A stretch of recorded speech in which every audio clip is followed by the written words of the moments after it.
so miss the chance of a lifetime. Just give it time to digest. You better get it off your chest. I won't belong to you no more. I won't be good to anyone. If I only knew it'd be greener, I'd keep pushing against the wall. Well, I hang my head on a New York City rooftop party, letting go of the skinny. We're gonna dance all night so the streets looking pretty. Ride for the night, never stop thinking clearly. So I let go, yeah, I let go, and I'm done losing sleep over these Hollywood dreams.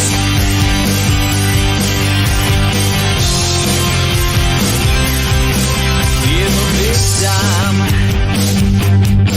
on this money train, one-way track, you better get it off your back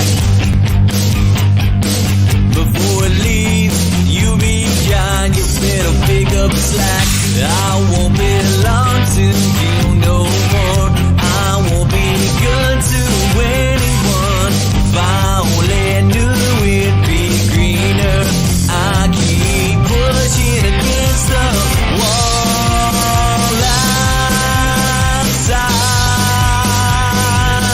I better take a walk outside. Well, I hang my head on a New York City rooftop party, letting go of the skinny. We're gonna dance all night so the streets looking pretty. Ride for the night, never stop thinking clearly. So I let go, yeah, I let go, and I'm done losing sleep over these Hollywood dreams.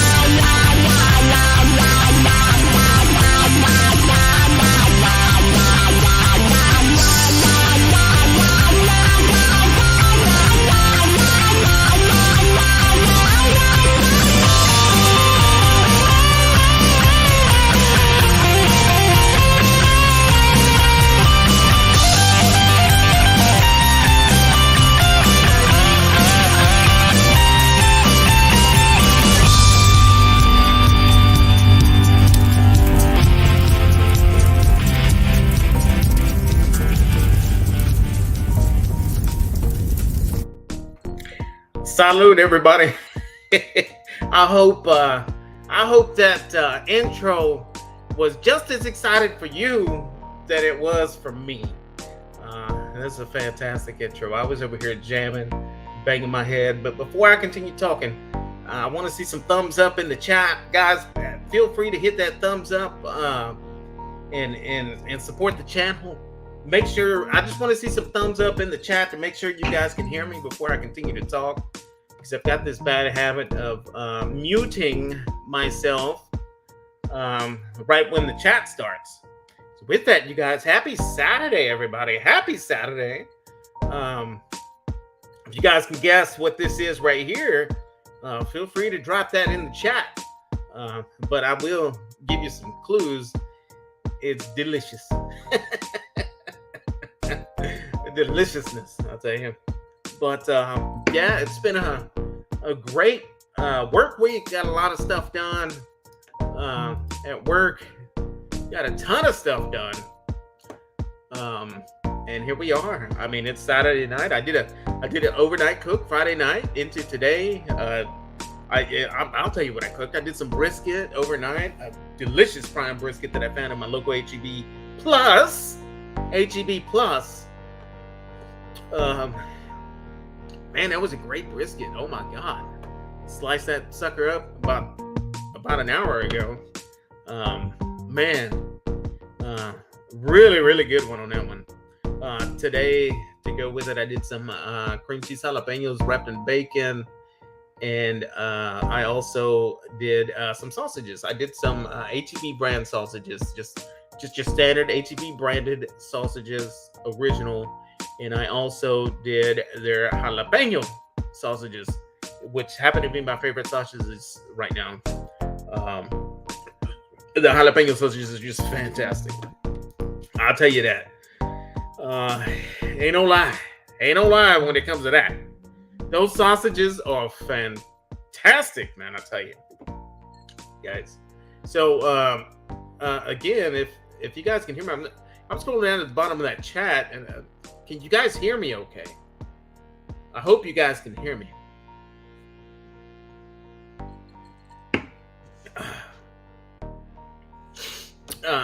So on my subtitle there, you see Hyphenweisen. Hyphenweisen is in my subtitle here. Right here. See that? That says Hyphenweisen.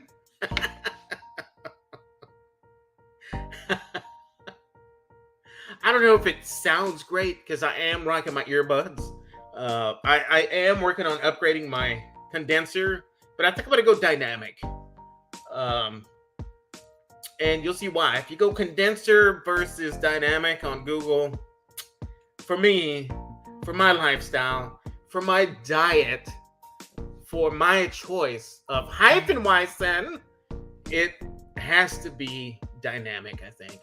Because I think that the dynamic range is where I am. I think I am just a dynamic person.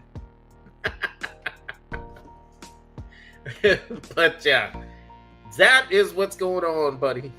That is what's going on. So I'm hoping everybody had a great work week. I'm hoping everybody got to take care of business. If not, you've got this week to make up for it, guys. Again, if you guys want to catch up on your Trumpetmaster77 swag, go check out my store on my channel.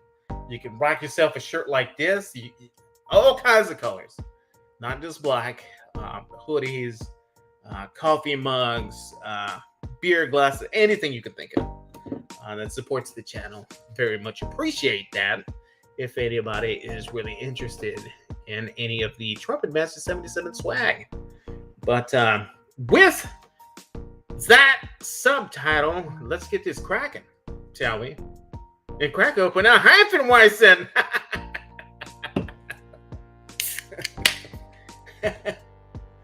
So here we go, guys. First one in the chat. Again, guys, if you guys slacked off at work this week, you've got next week to make up for it. If you're like me and you have a stack of work that you just show up in the morning and you look at and you dread it and you're just like, man, I don't want to go into that stack of work right now. Monday morning, trust me, do this for me. Just attack it head on like a lion chases a gazelle in Africa or in the jungle or something like that. Or the way a gorilla eats a pineapple. Have you guys seen that? That's just insane, the way that a gorilla can eat a pineapple. Get that stack of work that's sitting on your workstation or whatever it is that you're doing and just hit it head on. First thing of the week. I promise you're going to have a great, fantastic rest of your week if you do that. Nobody wants to tackle those projects that are just hanging around, biting your ankles, and you're just like you're trying to ignore it, but it's not going anywhere. It's going to stick around, trust me. It's not going to go anywhere until you handle it, and you have the power. You have the power to do that.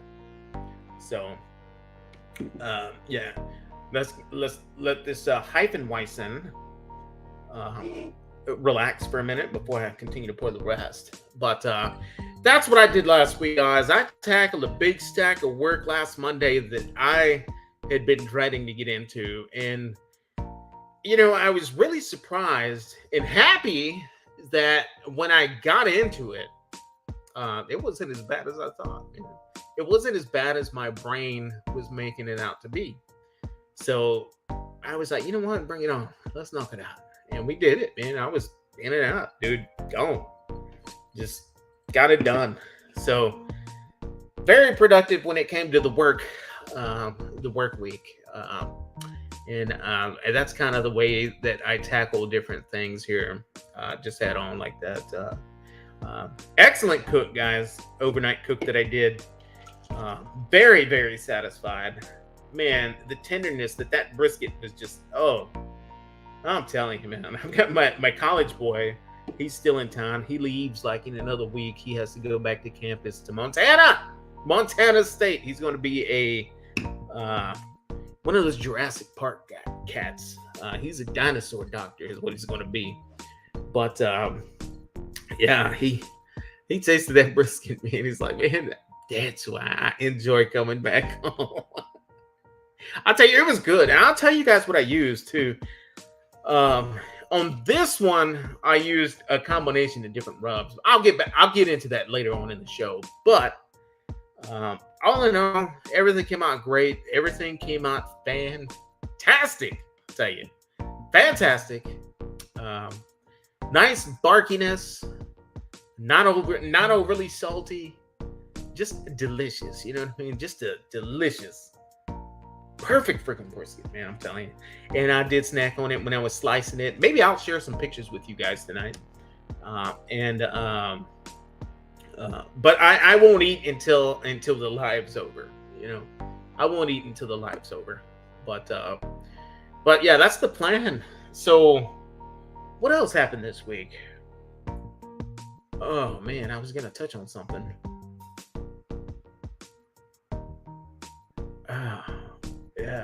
Yeah, I forgot about that. But yeah, that's cool. Last night I went to see my buddy from the Real Life Perspective show over at a bar that's very close to me, and he was actually performing there that night and last night, and man, it was a good time, man. I'll tell you guys, I did the cooking in my Rectech. It's all about that Rectech, baby, for the movie night cooks. It's never failed me. 100% confident in that cooker and the way that it turns out product.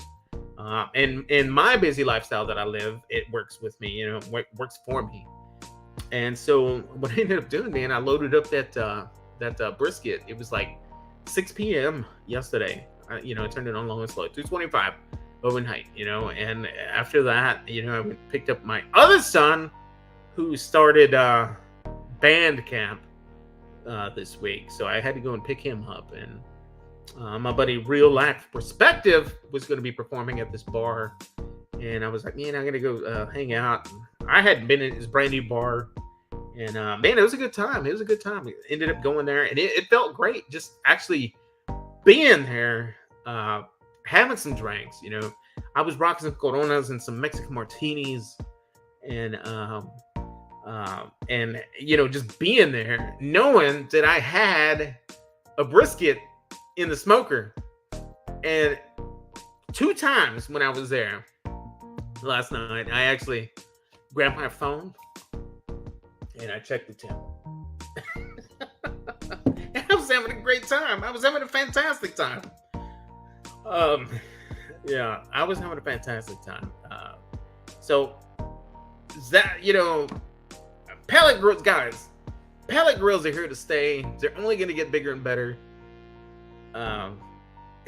That's not a bad thing, guys. It makes it to where you can enjoy your life and not have to shackle yourself to an offset on M night. Yes, I know, you offset people. Yes, I know that the brisket's not going to come out tasting just like the one on the offset, but it puts out a good enough product for my family and myself. I mean, nothing wrong with that, guys. There's absolutely nothing wrong with that.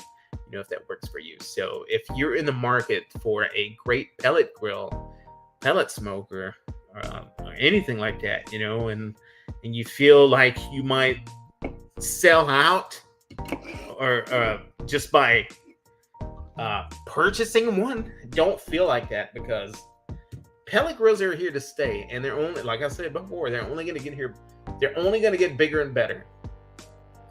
So the sooner that you guys can accept them into your life, the easier your life will get when it comes to those long cooks. I'm telling you, yes, there's pros and cons. Yes, for you die-hard offset lovers out there, I started on offsets. I'm all about that. Trust me, I am. I chop wood and all that. There's a video coming soon, and you will see that.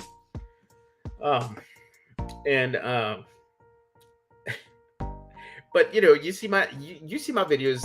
90% of my cooks are pellet grills, pellet smokers, whatever you guys want to call them. And there's a lot of pellet grill / pellet smoker haters out there. And I get it, I do. But there's no offset haters out there. There's no Weber kettle haters out there. There's no drum smoker haters out there. What is it with the hate on the pellet grills? Seriously, everybody that owns them either has a Weber, also has a Weber kettle or something else. Even an offset in the back. I think that they turned out a fantastic product. I tell you what, the best turkey, the best chicken that I've ever had come off of those. I promise you. It's just, they're great cookers, man. They really are. And if you live a busy lifestyle, there's nothing wrong with pellet smokers, guys. But if you have the time and you don't have anything else to do or anywhere else to go, and you don't live that busy lifestyle, like me, for instance, I've got marching band. These past 8 years of my life have been all about marching band, before school, after school, all weekend school, all that stuff. And you like to grill, you like to cook, that's where it's at, man. Because if I'm at a competition, and I'm sitting on the bleachers and I can just monitor my meats, my protein, internal temps off of my phone, it's all good. All good in the hood. So the Hefeweizen, I finished pouring into my special foo glass. You have to mix up the rest of the bottom because all the deliciousness is at the bottom of the can, and then you top off your glass. So with that being said, guys, salute, cheers to everybody. Happy Saturday. I hope everybody out there is having a fantastic weekend. Fun-filled with good eats, good friends, good memories, good people. Let's keep it positive, guys. Here's to you. Here's to the BBQ community. Here's to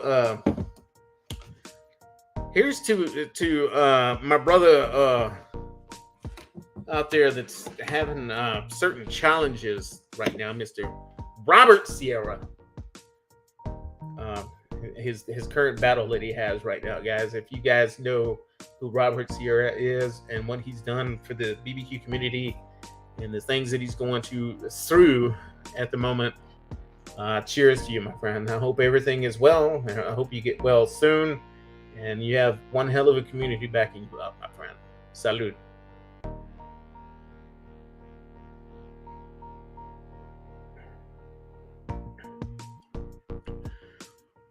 Oh my goodness, that Hefeweizen is so good. And guys, that's a Polliner Hefeweizen. Polliner Hefeweizen. So I'm gonna pick. I'm just gonna randomly select a few people out of the chat tonight, and you guys, next time I go live next Saturday, we are going to have a Polliner Hefeweizen together. And I know a lot of you guys in the chat don't like to show your face. Believe me, I used to be one of them guys. Only because I used to be one of them guys because I just, I wanted to support, the BBQ community and everything like that. And I wanted all eyes on my cooks. I didn't want all eyes on this beautiful face. You know what I mean? I mean, even my boy CJ Yak, he hails from South Texas. I think he's in Buda or something like that, or Converse, Texas. One of the two. Even when he met me over at the Dog Father's house and we had that cookout that day, I don't even know if he's in the chat. He told me, he straight up looked at me and said, "Man, trumpet, trumpet." And I said, "What seems to be the issues?" And he says, "Trumpet, I tell you what, I now understand why you didn't like to show your face on these lives, on these shows." And I said, "Yeah, what's that, man? Tell me." Well, I now understand that you wanted eyes on your cooks and not on your gorgeous looking self.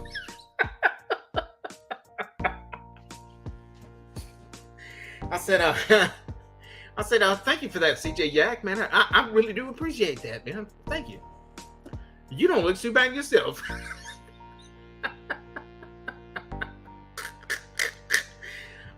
Guys, that's a joke for anybody in the chat. I may have a hater or two in the chat. That's a joke. I'm kidding. I do look pretty damn good though. Yeah. With that being said, you guys, let's get into this chat now. Before I do, I wanted to touch base on one other thing. Friday, August 4th, 8 a.m. Tune in because there is a very, very special video dropping. And I don't know if you guys follow me good enough to check out my community tab, but I did post it. And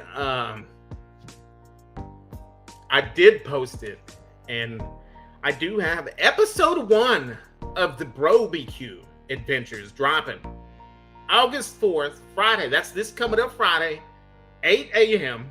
So I'm hoping that you guys can all check out that video. It's a completely different format. It's a completely different video. It's going to be a lot of fun. And it's a very special project that me and the Real Life Perspective show is putting together.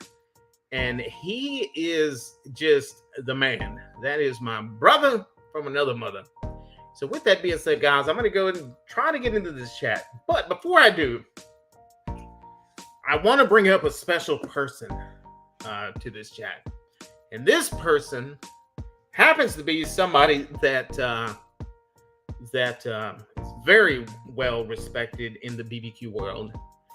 And I know that none of you guys are going to guess who I'm talking about. I'm still kind of sitting sideways on it myself. But the goal here, guys, I'm not gonna be a super fanboy. I gotta keep my poker face now. I don't want to be a super fanboy now.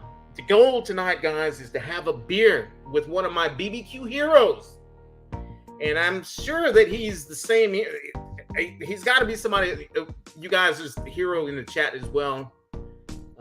He hails from the great state, the great Lone Star State known as Texas. With that being said, guys, I don't want to hype it up anymore.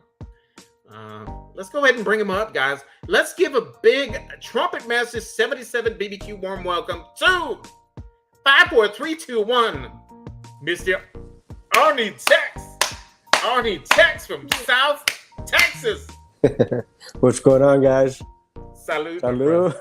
Drinking water today. You jumping Cheers. on tonight, man.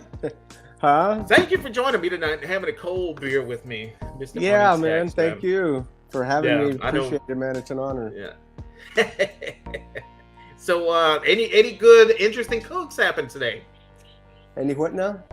Did you cook anything interesting today? Did you cook anything good? No, actually, not today. The only thing I cooked was a couple of over easies, and actually, no, it wasn't over easy. I made some papas con huevo, and made me a taco this morning. Tried to recover from a little too much fun last night. Oh yeah, fantastic, man. That's the way you do it, man. Yeah. Last night, man, I was rocking coronitas last night with some Mexican martinis and some margaritas. Oh yeah. And luckily, I had my stopping point. I was very safe with it, so I didn't wake up in bad shape today. I usually don't either. I really hardly ever drink that very much. I always drink a little bit, and have fun. But somehow, I don't know what happened. I think we got carried away last night. I had some friends over, and nice. we just, sometimes it's just flowing good, and the conversation's fun, and you're laughing. And we cooked a New York strip last night in my lodge pan outside. It was a big old Wagyu New York strip, but I mean it was big, but it was thin, like half an inch thin. And man, that thing had so much marbling. I've had Wagyus before, but I'd never seen one like that. And it was just super good. Anyway, that's what we were doing last night, and then we cooked a couple of regular choice ribeyes, and we're just kind of having fun and having a good time. Oh, that's awesome, man. Sounds like a fantastic time. What did you cook it in? Did you cook it on your open that steak I cooked it in my lodge carbon steel pan on my little stove outside. Okay. And but the ribeyes I cooked them on the man, getting old sucks. Brain starts to misfire on the Nomad grill. Oh, okay. Yeah, the little Nomad. I like that thing. It's pretty cool. I like it. I haven't used it a whole lot, but I do like it. It cooks really good. Yeah. Do you have the special charcoal bricks that go to that thing? Yes. Or are you using lump? Yeah. No, I had the ones that comes from Nomad. I ordered an extra box, and I like them. They're pretty good. They get hot. They last a long time, and they have good flavor. I threw a couple of chunks of oak in there, just not too big. And just that, I cooked baked potatoes on there, and then I threw some corn on the cob, wrapped it in foil, and then unwrapped it and gave it a little sear. And then when all those were done, then we threw the ribeyes onto the actual fire. But the Wagyu, I cooked it in the pan. That was on my friend Big Hov's recommendation. You probably know who Big Hov is. AKA I've seen Big Hov's _ barbecue. Yeah, he brought that steak over. Yeah, he's very big on Instagram. Big Hov, you guys go check him out. He's the guy that does the open cooks, and he has all the full-grown animals on these just wide open pits. I mean, just spatchcocked and everything, just over the fire. Yeah, right over the fire. He builds those actual rotating crosses. He fabricates them, and he's made a few of them to hold a whole cow. Last year in Bernie, when we went up there, they had a whole 600-pound steer on one. And he just delivered one to Oregon a couple of weeks ago, and they did a big event up there. Sold it to Super Skewer Vic Pettis. Yeah, okay. Richard Pettis. Yeah, he bought it. And so I think they're going to do another one of those whole cow events here in Hondo here in the next couple of months too. Did it cook pretty good all the way through? The whole bowl? When I was there, it cooked, I'm going to say, to a medium on the inside, right where the bone's at. It wasn't like 100% cooked, but you can only go so far without, overdoing the outside. It was it was almost a 24-hour cook because they started Friday night and then they were slicing it Saturday afternoon. Like 4:00 in the afternoon. So it was a long cook, man. And so on a cook like that, it has me curious, like on a cook that big of that scale, do you, obviously you're not going to eat the whole thing. I don't know, so what happens at the end of the night? Do you guys just distribute it? Everybody split up. Hey, you take this, you take that. Honestly, I don't know because it wasn't my gig. I just showed up there to have fun. And that's kind of a good thing when you think about it. They had a big event. There was a lot of people that came public-wise. They bought tickets to be there. So I think it pretty much all got fed. And then some of it might have got divided among the other people that helped cook it. So, yeah, that's probably what happened. Because that's a lot of meat. It's a lot of meat for sure, man. Could you imagine having to deal with the cleanup on something like that? Yep, I sure can. I helped a little bit with that. But, yeah, it's just, a lot of work. That's too. Insane. The whole thing is just, whole job on its own. Yeah, right on. You almost have to have another team just to come in and do the post. The post cooking is. They had a lot of help for sure. But it was fun. I know that. It was fun. Next time you come up this way, man, we got to hook up, have some lunch out here. I keep wanting to do that. I was out there last week we got there Thursday night, and then we came back Thursday. So actually, we were there for 7 days, and but we were just seemed like every time we're there, we're just busy doing something. We're recording, or we're going out to eat with the kids, and it's always 100 miles an hour. Yeah, you're killing it on YouTube lately, on all platforms. Actually, you're killing it on YouTube, TikTok, Instagram, everything. I don't have a Facebook, but I'm assuming that you're killing it on there as well. That's our probably our second biggest platform, I think. It was our biggest forever, and then YouTube's kind of taken over. YouTube has. Yeah, you have recently just blown. Yeah, it away. Louis. I think the thing is what we figured out. It just I call it the algorithm monster. He likes to eat. Yeah. And if you just keep them fed, man, it keeps growing and getting fat. You know what I mean? When we were first started, we do a video every once in a while. It wasn't very frequent. And then when we got our Wow Rub out, we decided to do it a little more frequent just to try to promote the product, right? And then we got the OG and now the brisket rub. So, but mainly it all started more than anything to promote our products. And then we noticed that people really enjoyed the recipes and they were also buying our products. We're like, okay, we need to do this a little bit harder, right? So we started to do one a week consistently, and then we jumped to two, and it just kind of, like they say, the rest is history, man. It just took off. And I mean, we try to do a good job. We try to have good recipes that people enjoy, and sometimes the ones you think are going to do really well don't, and the ones you least expect actually take off. So just kind of a weird deal, man. I mean, but as long as you're putting stuff out there, it keeps growing. So we're very fortunate. We're very happy that it's been that way. We're lucky that my wife and I are very lucky because both of our kids are involved in the business, and they actually do the editing and the uploading. We just record and cook, pretty much. Yeah, you guys are killing it with content, man. I saw a video recently. Like, I had no idea that HEB had a BBQ drive-through. What location was that, and where was that? The new Georgetown HEB? No, that was actually right there on Slaughter Lane, there in Austin.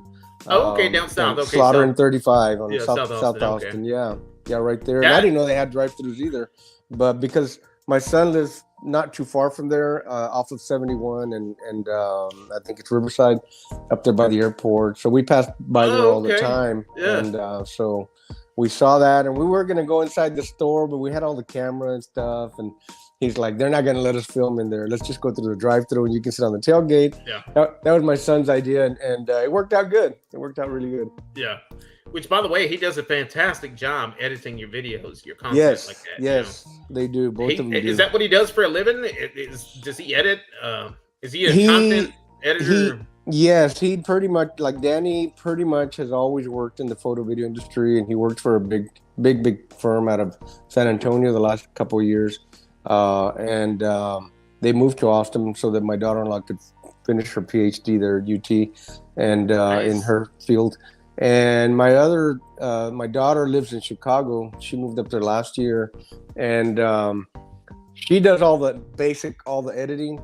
And Danny, the one that lives in Austin, has now, as of a couple of months ago, come to work for us full time. They both work full time for us now. Actually, we pay them to do the job. It just, once it gets to a certain point, you just can't do it. To do 2 videos a week, it's actually a lot more work than people realize, No, it is. And, you do some, so you know what I'm talking about, But I'm a one-man team. I'm a one-man team. But watching your content, watching your videos, you're dropping so much content on YouTube, for example. Yeah, it's I picture your library in your YouTube just like way out. Like, are you pretty far out? Like September, maybe August, as far as content drops that you have scheduled? Or we're about 6 weeks ahead in actual recorded content. And it's actually only the last couple of months we finally got ahead. We're actually kind of like dropping at the last minute 90% of the time. For one reason or another. It's either, sometimes life gets in the way. Sometimes we're busy with the rub business. Sometimes, the editing, we wanted to change a few things and stuff like that, or take some stuff out or put some more stuff in. But we actually have recorded content for about 6 more weeks, but we're always trying to get caught up on the editing's always been like the last minute type of deal. You're to the point right now where that itself is a full-time job for the content that you've been dropping. It is. And you're killing it, man. I'm just gonna say, like, I enjoy watching your content, your recipes, your salsas. I'd have to say, like, one of my favorite videos that I love watching is when you have your mom in there and you guys are doing something together. I love watching that, man, because like as a kid, I used to spend a lot of time in the kitchen with my mom. Yep. And just watching that, it just I can connect with that. Right on. I don't spend any time in the kitchen with her these days. but I enjoy. Well, my mom watching lives with that, us. My mom lives with us, so that makes it a little bit easier. And fortunately, she's a great cook, and we get along good. And people enjoy seeing her, so we try to bring her on often, a little bit more often, just because people actually ask and they want to see her. And so, we try to give the fans and the viewers what they ask for as much as possible. And she enjoys being on there too. She really enjoys it. She's a ham. She really is. She likes it. So anybody in the chat, you guys, if anybody in the chat is interested in Arnie Tech's rubs, check them out. Arnie, you want to tell them where they can order them? Yes, sir. The website is pitmaster.us, and that is our website, and that's where you can order our rubs. We are in quite a few stores in Texas, and Omaha, Oklahoma, and Kansas City. We're in a couple stores up there too. But I'd like mainly to see you in my HEB. Yeah, that's a different game. I've yet to see it. I've yet to see it. It's a different game. They're in Austin. We're at Longhorn Meat Market. It's also in the south side over by Manchaca. And so we're in there, and we're also in Hutto at Rockin' A Grilling Supplies. Is that the place that it's kind of like a portable Rockin' A's out there in Hutto? Yeah, it's a small building. Yeah, I know exactly what it is. Yeah. They have a real nice store in there, actually, really nice. Yeah. And I'll tell you, man, anytime I order your product, it gets here very fast, like within the second day. I mean, I'm in Central Texas. I'm outside of Austin. I'm northwest, 15 minutes from Austin. Mm-hmm. And guys in the chat, you guys viewing, watching, wondering if what the rubs are like, I will contest that he has right now my favorite brisket rub. If I were to cater brisket, that's what I would be buying it by the 5-gallon bucket. And then your wild rub is amazing. Your SPG, it goes on my breakfast, eggs, potatoes. Yeah, we use it. Just the way your content drops. That's why it gets used. That's how it gets used. Yeah, we enjoy using it too. And the SPG is just something we had always used here in the house. And that's why we put it out there. We thought people would enjoy it as much as we do. And it's just kind of good on everything. It's a great, even on barbecue outside, if you like your more simple barbecue without too much stuff on them. A lot of your steak guys really, really like that OG on their steaks.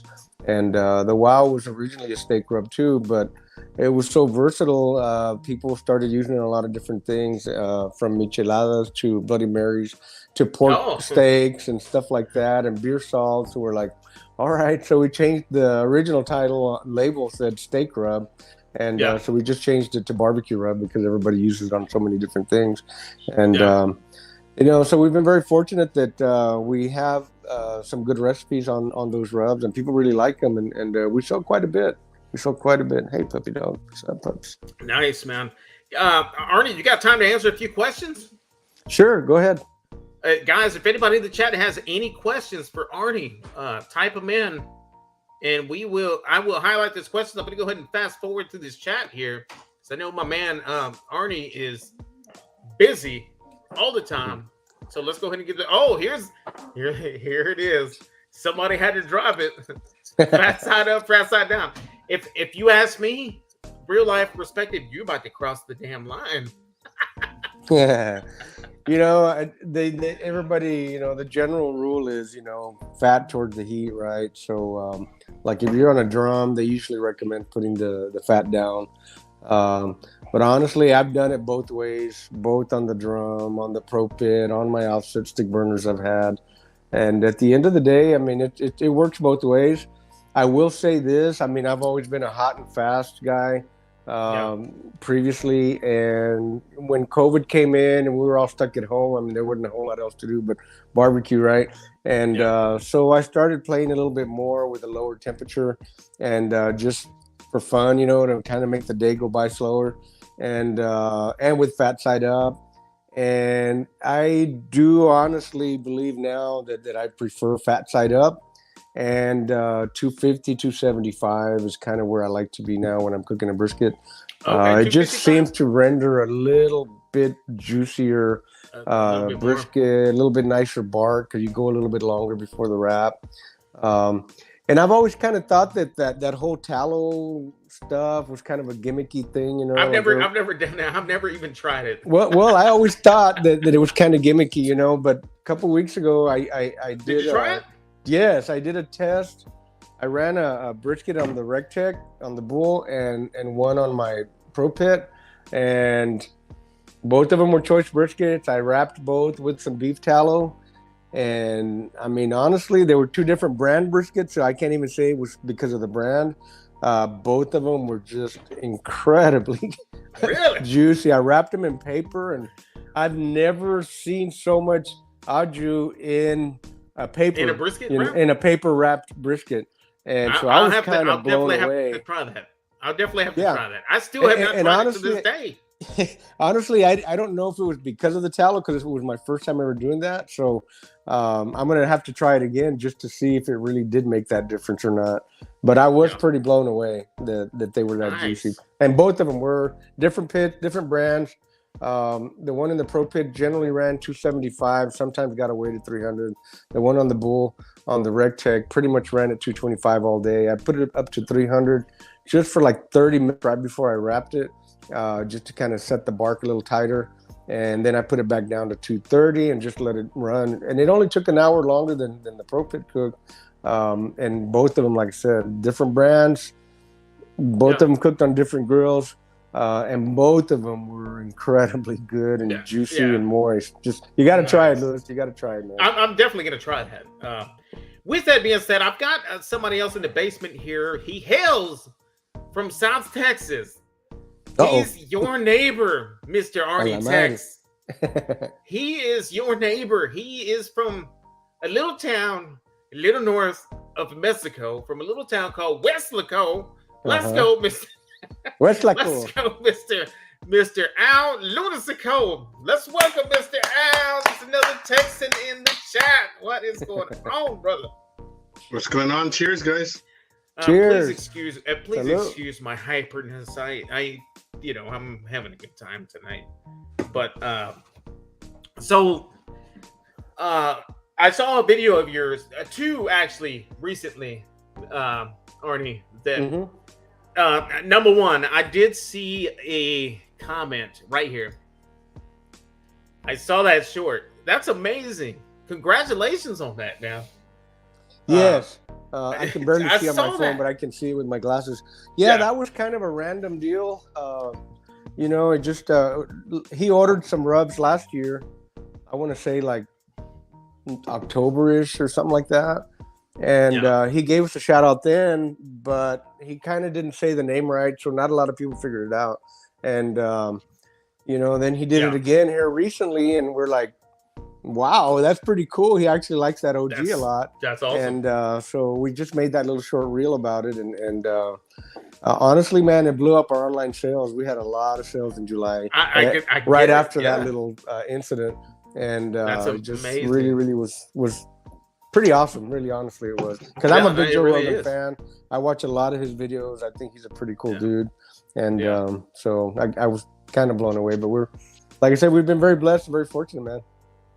Yeah, that's an amazing thing right there, man. Yes, sir. Buzz, Buzz how's it going, buddy? Good. I was just reading some of the comments there. Buzz was talking about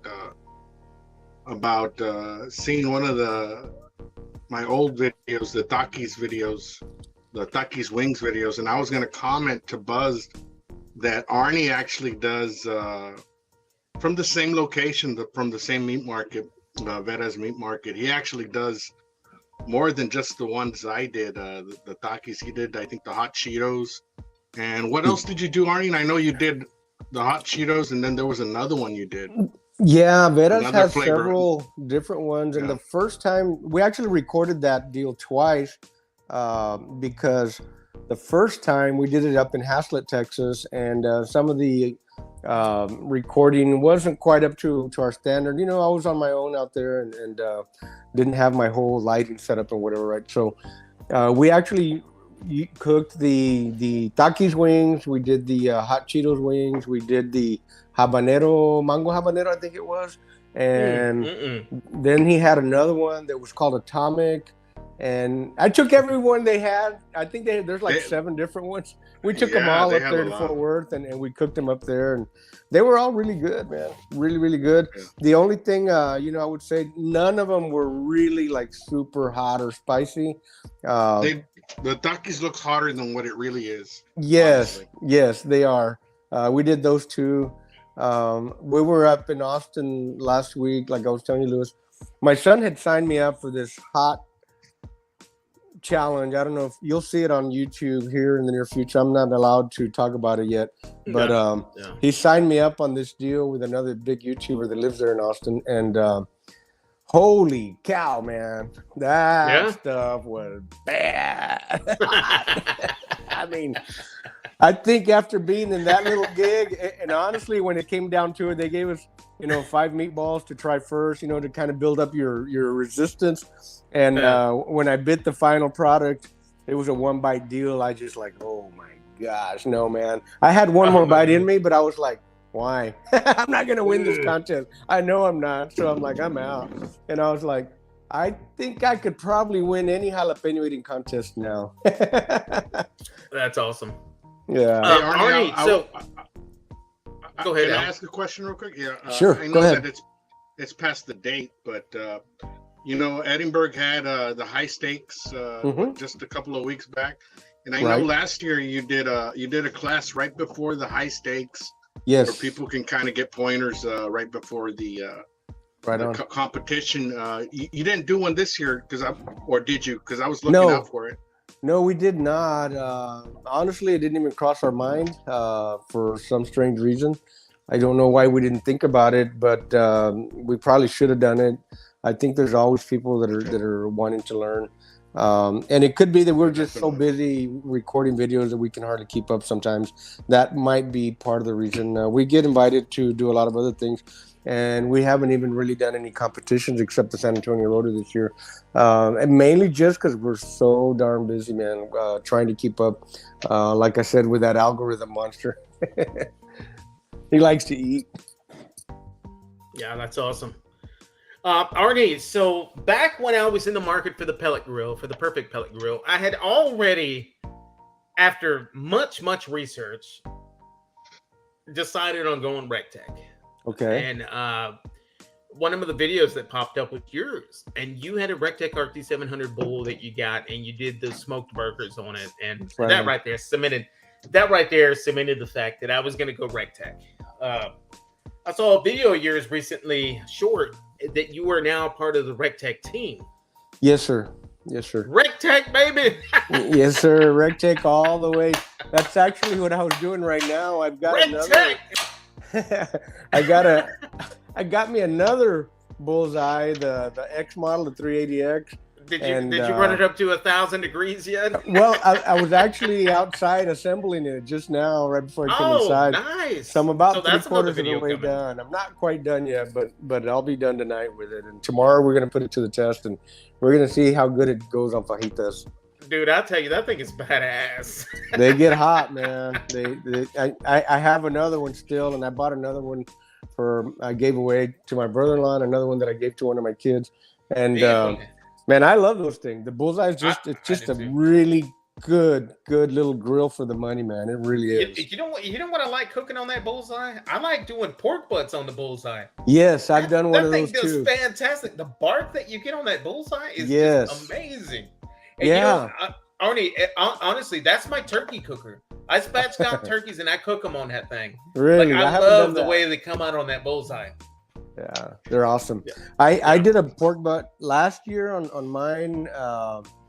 I put it on a pan with a little grill rack, and I said, okay, we're gonna go deliver rubs to some local stores, and so I put it on there, and I think I put it at 225, and we left about 9:30 in the morning. I said, we'll be back probably about 1, no later than 2. It'll be about time to wrap. Long story short, we didn't get home till like 6 p.m.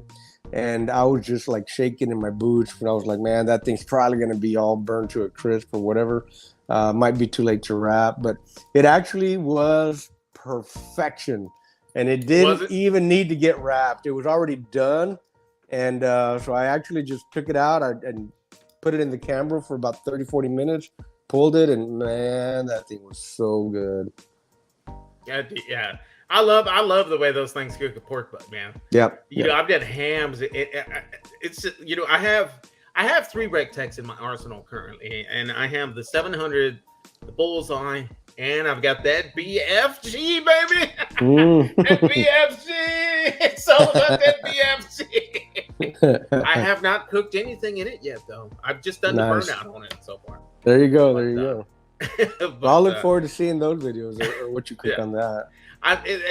It'll probably be a rollout cook. I'm thinking Thanksgiving time ish, somewhere around holiday time is when I'm finally going to cook something in it. But yeah, you know, aside from that, man, I'd like to get the 590 in my arsenal. I love the Road Warrior and the Patio Legend. I'd like to get those 2 on my. I want them all. Yeah, you're like me, man. It ain't never enough. I think I have like 15, 18 grills right now. My wife's like, "You're getting another one?" I was like, "Yep." Yeah. It's a bad habit, but a good habit. Yeah. Delicious habit. Yes, guaranteed.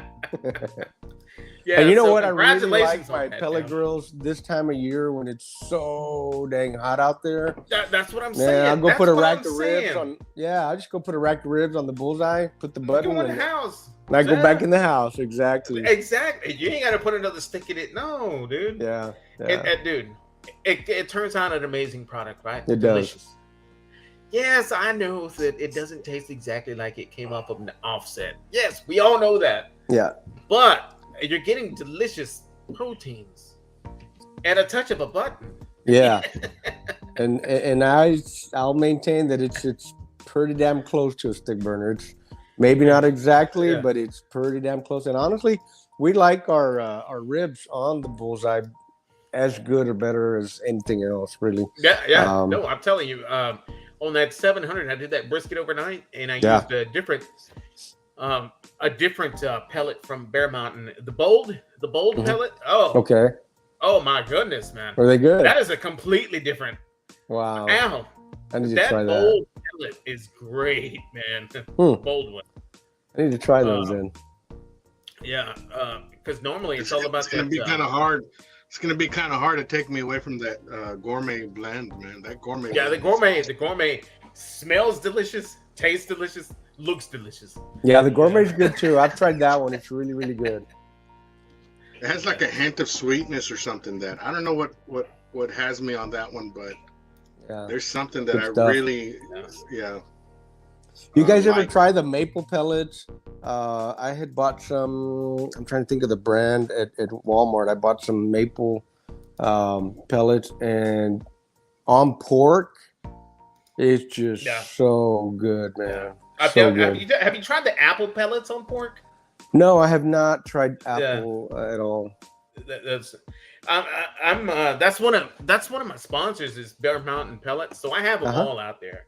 I have them all, so I play around with all my pellet grills and all those pellets that they send me. And the apple was great on pork. The maple was too, because I did some bacon. I cooked out some bacon, like it was like 3 packs of bacon for like the month, and that was pretty good, man. But like Al, man, that gourmet pellet. Oh, dude, today was like that cook that I did overnight last night. Was the first time I tried the bold, and I'm loving that bold pellet, man. Nice. I'm telling you, man. Yeah. Hey, that's a fantastic product. In October, Lowe's brings down the prices on the Bear Mountain. I got them for $3, a 20-pound bag every October. That's a deal. And right now the Jealous Devil 10-pound box is on sale in Academy, man, for $6, $6 or $7, $6.99 for 10 pounds.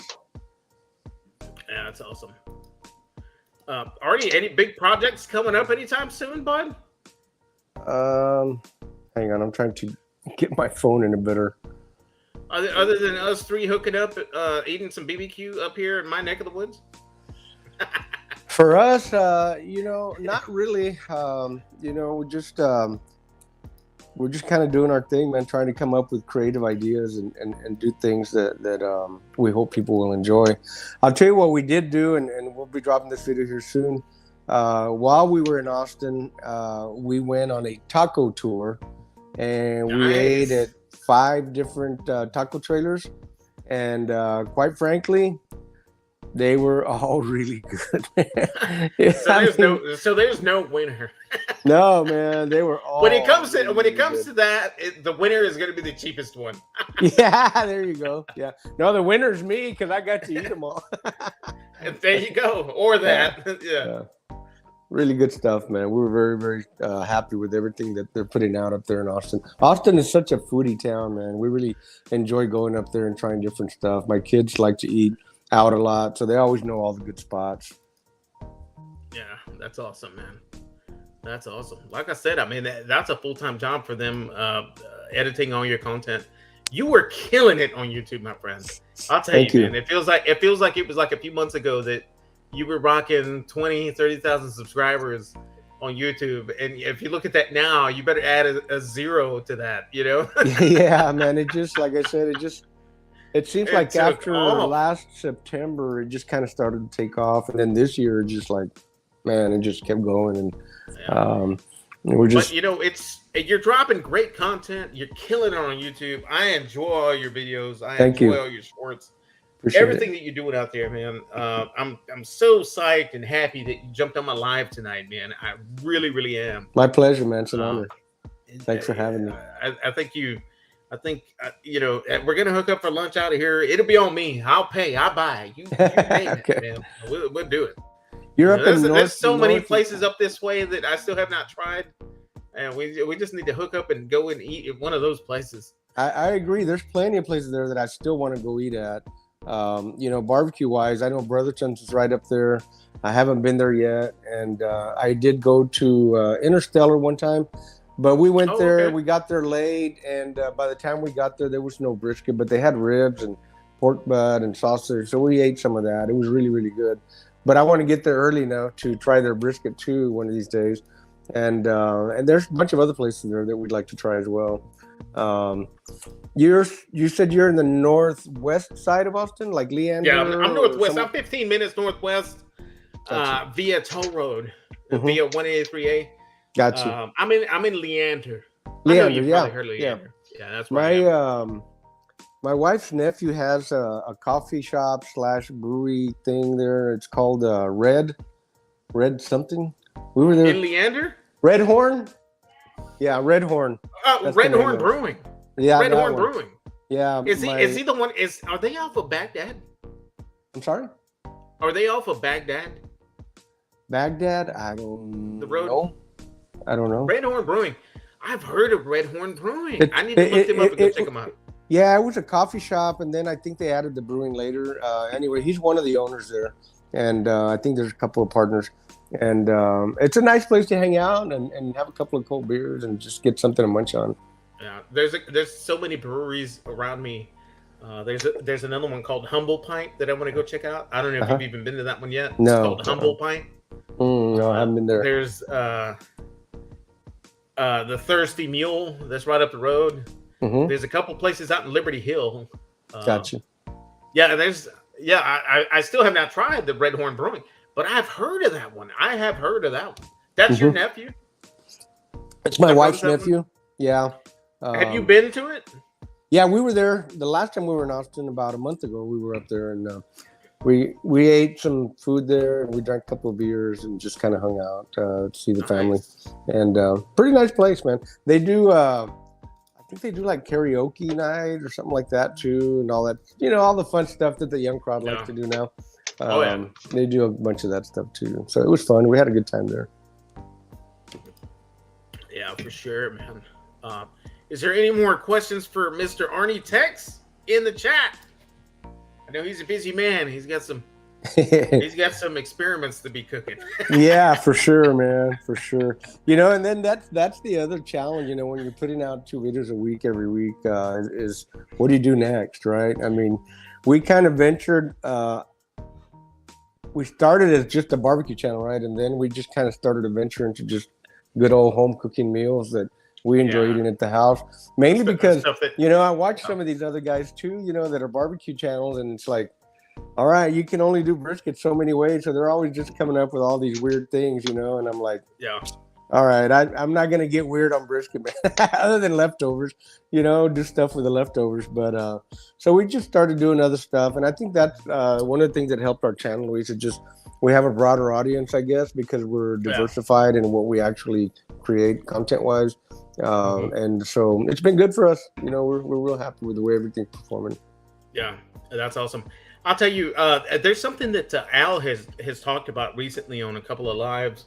I don't know if you have a video on it. Do you have any videos on your take of the classic Fideo? Yeah, I think we do have a video. We have one Fideo with ground meat. We called it picadillo. A lot of people got mad because they said it wasn't a real picadillo. And it's haters are gonna hate, man. Haters are gonna hate. No, but you know what? There is an actual dish called picadillo. But it's just one of them deals. Like I grew up, my mom called it picadillo, ground beef with picadillo. But because it is the basic, the main ingredient in picadillo is ground beef. So that's where I learned, and so I learned as much as everybody else by watching some of the comments and stuff. But yeah, we did a Fideo with ground beef, and we have a few other ones that we want to do like that, similar to that.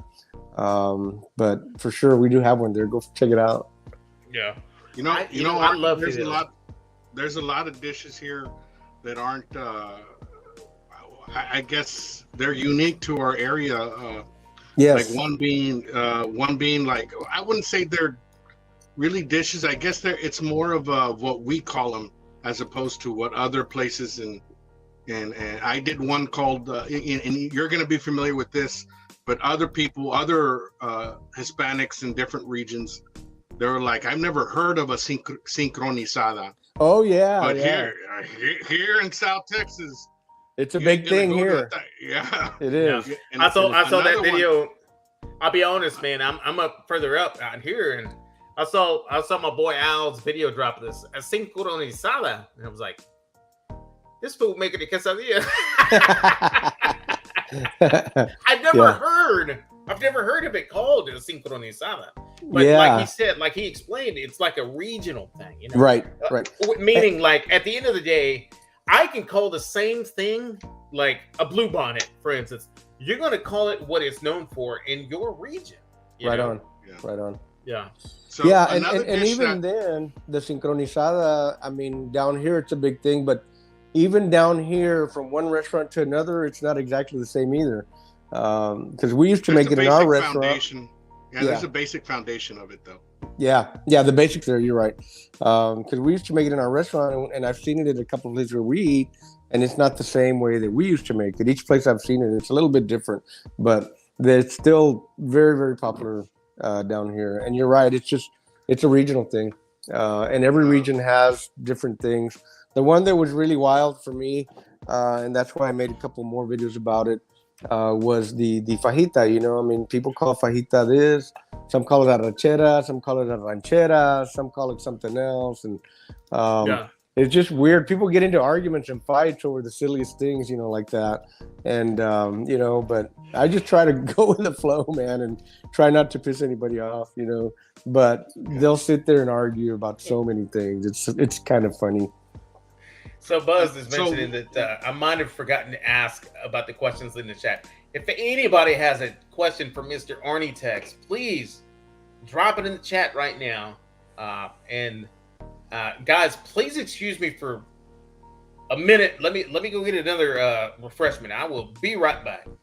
Al, you got this? Arnie, don't go anywhere. I won't. I'll be right here. Al, how you doing, man? Yeah. So, Arnie, what I was getting to is there's a dish in Taco Palenque And actually, you can get it like in some places, some carnicerias in Las Milpas. And some other places will do it to you, like La Ganadera in Mission. They'll cut you a thin sliced ribeye, and they call them tacos de león, which is a popular dish in Monterrey. Really? And so they make real thin ribeye, tacos de león. Interesting. I'd have to look that up. And that's funny because that's so interesting that you bring that up, because when I was in Austin last week, we were actually talking about a ribeye taco video that we want to do. And but I didn't know that somebody was already doing them thin like that. I really had no idea. Yeah. So you of course, like the places that know quiero ribeye de león, you know, they're gonna know that they're gonna cut it frozen, so to get it that thin, you know what I mean? Right. And it's the same aspect of what they do in Reynosa when they fillet the fajita bien delgadita. Yes. So they can just flip it a few times. It still stays juicy, but it's served within minutes. Yes, you know it cooks quick. Yes. Yeah, absolutely. And so they do the same thing with the ribeye, and in Taco Palenque it's called tacos de león. Tacos de león. Yeah, I need to go check that out. I haven't been to Taco Palenque in like forever, man. Oh my God, it's phenomenal, man. It's really, really good. Yeah, I like the name. I like the name Taco Palenque. Yes, and we used to eat at the original ones over in Laredo, because I think it started in Laredo, if I'm not mistaken. And my wife's even better. My wife's family's from Laredo, so that was where I first ever ate at Taco Palenque, and then we wound up having it here in McAllen closer. We used to go there pretty often years back, and then I don't know why or what happened. We just kind of got away from going there, and maybe because I'm always cooking so much all the time. I don't know. No, same here. But my kids dig it. During the pandemic, they had so much takeout specials that my kids got hooked. My kids got hooked on their like every Tuesday they have like a botana. That's another thing. What we know as a botana in South Texas is not known as a botana elsewhere. That's true. That's true. Very true. And so they would order their botanas of al pastor, and the same thing. Another thing there, al pastor adobada, known in California as adobada, yes, or trompo in Monterrey, yes, you know, or here too, here in the Valley, trompo. And then pretty much in Mexico City and elsewhere, al pastor. Right. I did a little research on that. I just a little while ago recorded the intro to a video we recorded a couple weeks back, Tacos al Pastor. And, you know, originally it's like the trompo, right? I think it came from Lebanon and migrated to Mexico, but over there they use lamb and here they use pork. And I don't have a trompo. And so I just got a couple of one of my big super skewer, and I just cut the pork butt into thin steaks, made the adobo, and then the next morning I put it onto the skewers, and we put it out there and cooked it kind of indirect with a little bit of heat below, with lump charcoal and a little bit of mesquite wood. Man, I got to tell you, it turned out so good, man. I had never made that pasta before, and it's really good. I did it on my Santa Maria grill, my old country Santa Maria. Vaquero. And nice. And what I did is I separated the fatty parts of the pork butt, and I put them in between the more leaner parts of the pork butt. So there was a leaner, and I had a only flame rotisserie that I hooked up to my Santa Maria, and like you said, man, it was so juicy, and I was shaving it, and then another layer would get charred, and I'd shave it, and another layer would get charred. It was beautiful, man. Super good, man. Best al pastor I've ever made, man. Yeah. That's my first time ever doing it, so I'll definitely be doing it again. Yeah. And some of the parts that kind of fell off to the grill, I just got them onto my tongs and put them directly over the fire, and then put them in the cutting board and chopped them up, man. There you go. It was great, man. It was great. Heck yeah. Good stuff for sure. I mean, just take a look at what Mr. Real Meat Stick says Taco Palenque translates to in Pennsylvania. He says they call Taco Palenque in Pennsylvania, served with rolled peppers, onions, and cheese whiz. it's a cheesesteak in English. Wow. you know, Different I region? did go to. I went to the King of Meats. I'm sorry, not the King of Meats. Is it Pat's? I went to the original place, the two original places that made cheesesteaks, and they were okay. This is in Philadelphia, but I actually had a better Philly cheesesteak sandwich at a tavern, like a bar off to the side. Oh, and yeah. a lot of people will tell you that the original, I guess they're the ones that started it, and then the other people kind of like make it better. You know what I mean? Yeah. Yeah. They commercialize it maybe a little bit more. Yeah. Pat's and Gino's, that's right. I went to Pat's and Gino's.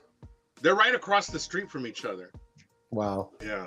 Yeah. And that was, I should make a video because I still got video of that, man. I didn't have a YouTube channel then, but yeah, definitely. Yeah. Pretty cool. And we all just seen it. I think myself, I just started documenting my cooks and putting them up on YouTube. You know, originally my channel was just to share high-sized video files to immediate family, and eventually what I ended up doing is just uploading and sharing my cooks. You know, and that's where I am, and I'm here. I mean, I'm nothing big. But it's coming. Going, I'm coming for that #1 spot. Yeah, you got to keep going, and you'll get there. You will. In 5, 4, 3, 2, 1. No. Yeah, man, that's awesome, man. Mr. Arnie Tex, you are a legend, my friend. When it comes to Texas BBQ, you are known from coast to coast, and you, my friend, are here, and I highly appreciate you spending your Saturday afternoon on the Trumpetmaster77 chat, and that means a lot. Thanks for having me, man. And it says a lot as well. I mean, you are a real down-to-earth cat. I think that what I see your content, the way you are in your videos, is how you are in real life. You know, pretty much. I'm just, I'm just a regular Joe Blow. You know, sometimes people, kind of, I don't know how to explain. They kind of like get carried away, like if I'm some super somebody, but I'm just a regular Joe Blow like everybody else, man.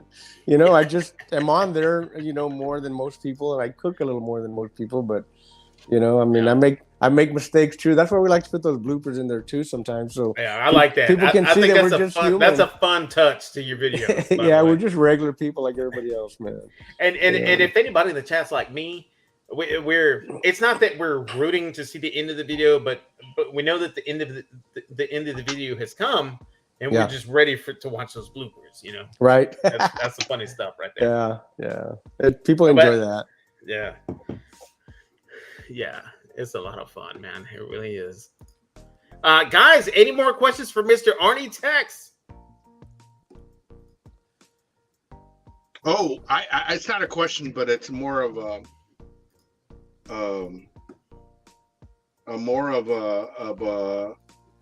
fist bump to Arnie. I really got a kick out of that when you went to that El Pocito. Oh yeah, I really got a kick at that because I've heard so much of that place and I have not made it out there. And there's a lot of places like that the Valley has, And, and I want to bring some of that to my video. Yeah, you should go there, man. You just have to. You go to that back door and walk in, tell them what you want, and they make it for you right there on site. You get the. That's the place that's been there for like ever. That's it's been there over 100 years. Yeah. Like another place that you might have gone there. I think Arnie, in your earlier videos over there is it San Benito or Veras where they make the barbacoa and the. Oh yeah, that's in Brownsville. Armando Vera in Brownsville. Yeah, he's the owner, and it was his father's business first, and he's still running it, man. It's the only cook in the ground legally place that we know of in the country, if I'm not mistaken. That's they just kind of grandfathered it in because they've been doing it so long. And I mean, you can't go and apply for any kind of a permit to do that anymore. Nobody in the country will let you do that. But since they were doing it for so long, they kind of grandfathered in. His barbacoa is amazing, man. It really is. It's really, really good. Go and try it, and I really do want to go. I want to hit a lot of the valley places here.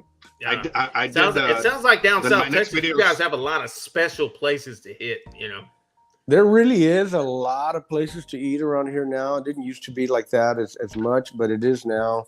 For ideas, Al, I mean, I don't know if you follow Life Through Lens, Ismael Martinez. He does a lot of those different restaurant tours and sampling and stuff like that. The other one is RGV Taste. That young lady's doing a real good job too. She's real good. I keep wanting to. We've been talking about this, Al. We wanted to put some kind of a little get together for all of the content creators here in the Valley, and just kind of do a little meet and greet and hang out. I mean, because we see each other, but a lot of us have never met in person. So, Arnie, is that for the locals, or can I come up too? You can definitely come up. You can definitely come for sure. We'll invite everybody. I've got lots of vacation time. Good. Vente. And I've got plenty of hype in my sentence. Right on. Well, I'm centralized, man. I'm centralized here in Westlaco, man. You're right there. I've been wanting to come down there and visit Mr. Al Lunacy. He came up here to visit me. He came up here to visit me. We cooked down out here. We had a few drinks. We had a good time when he was up here. Nice. I definitely want to hook up with you one of these times when I go up there, Luis. And yeah, for sure. If you ever want to come down here, I mean, you're more than welcome to. También, we're here. We're always cooking something for sure. We'll be in Austin probably sometime next month, later in the month, I think, or maybe early September. I'm not sure. What we started to do to try to keep up here recently is my son, Danny, he'll come down and we'll try to record 2 or 3 videos on the weekend. And then the next month, besides the one a week we're trying to do here on our own, and then the next month we'll go up there and we'll record 2 or 3 videos, which is what we did last week. And so we'll try to do that. And so that's kind of helping us keep up and getting us ahead as far as what's actually recorded. Yeah, and that's awesome. But isn't it such a good feeling to know that you're that far ahead as far as content goes? It is, because and you don't feel rushed.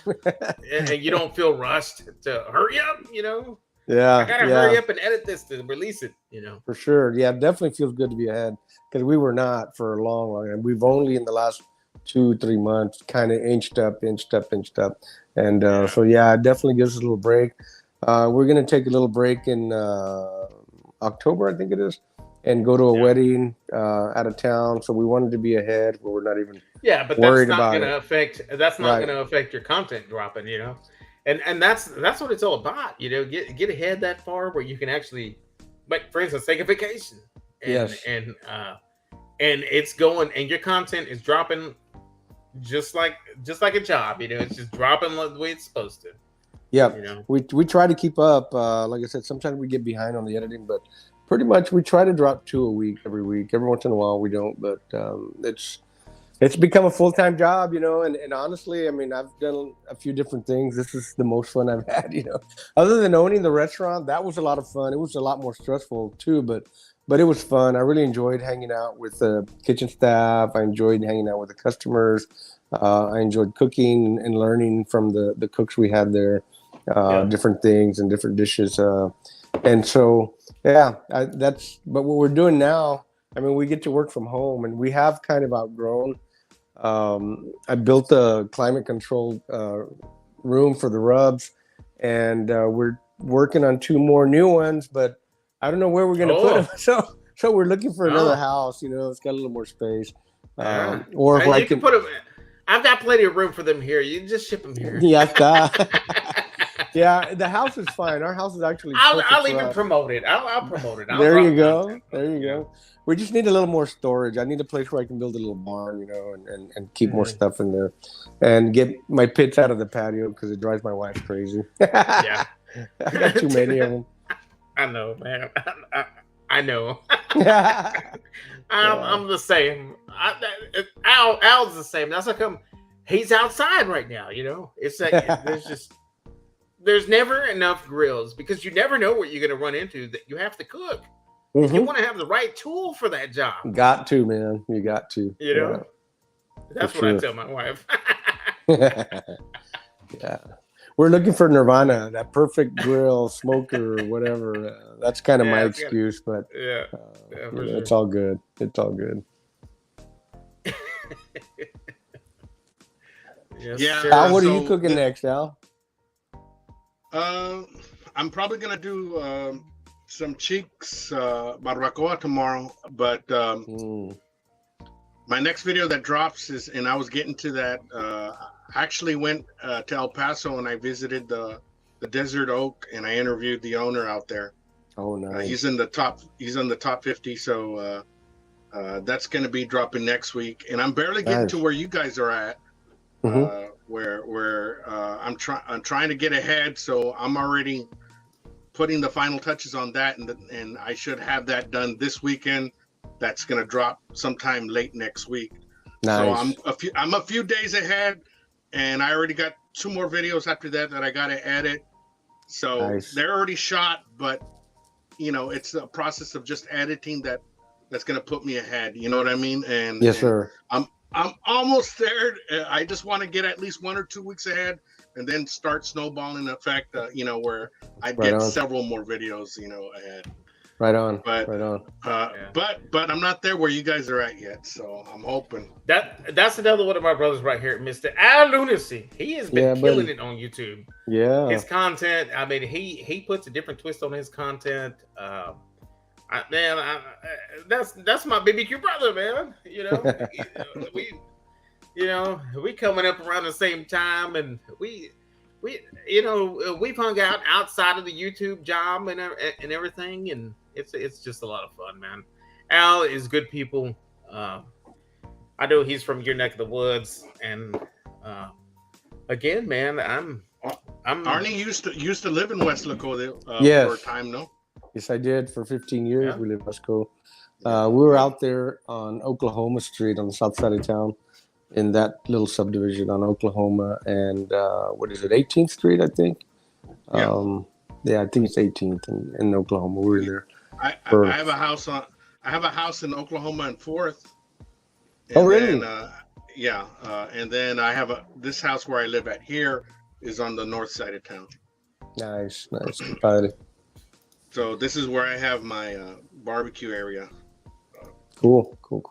Good deal. I'm trying to get my porch. We're in the fence what to do next, because like I was saying, we were kind of starting to casually look for another property, but we're wanting to screen porch this one, just from a comfort point of view, and to keep some of the flies out, which is something people don't talk about. That's that elephant in the room, right? That nobody talks about, but I think it's a very real thing for everybody that cooks outdoors, and I see it in some other videos as well. The other people. Doesn't that piss you off? Gosh, it drives us nuts, man. It's crazy. I had an experience with a fly in the garage today on that cook. And I had, so I did the brisket overnight. And then today I did some sausages. And I grilled up some jalapenos, cream cheese wrapped in bacon. Right? And so when I was waiting for those to be done, because I upped the temperature on those to grill those out, because I had already pulled the brisket and the brisket was already resting. And I had a charola, right, that I lined with foil. And then the idea behind it was, I'm going to go ahead and put the sausages and the jalapenos on top of that foil on that charola when it's all done. There you go. So that was the idea. So I'm sitting in the garage chilling, updating my Instagram, just, posting some more stuff on my story. And I kept hearing something.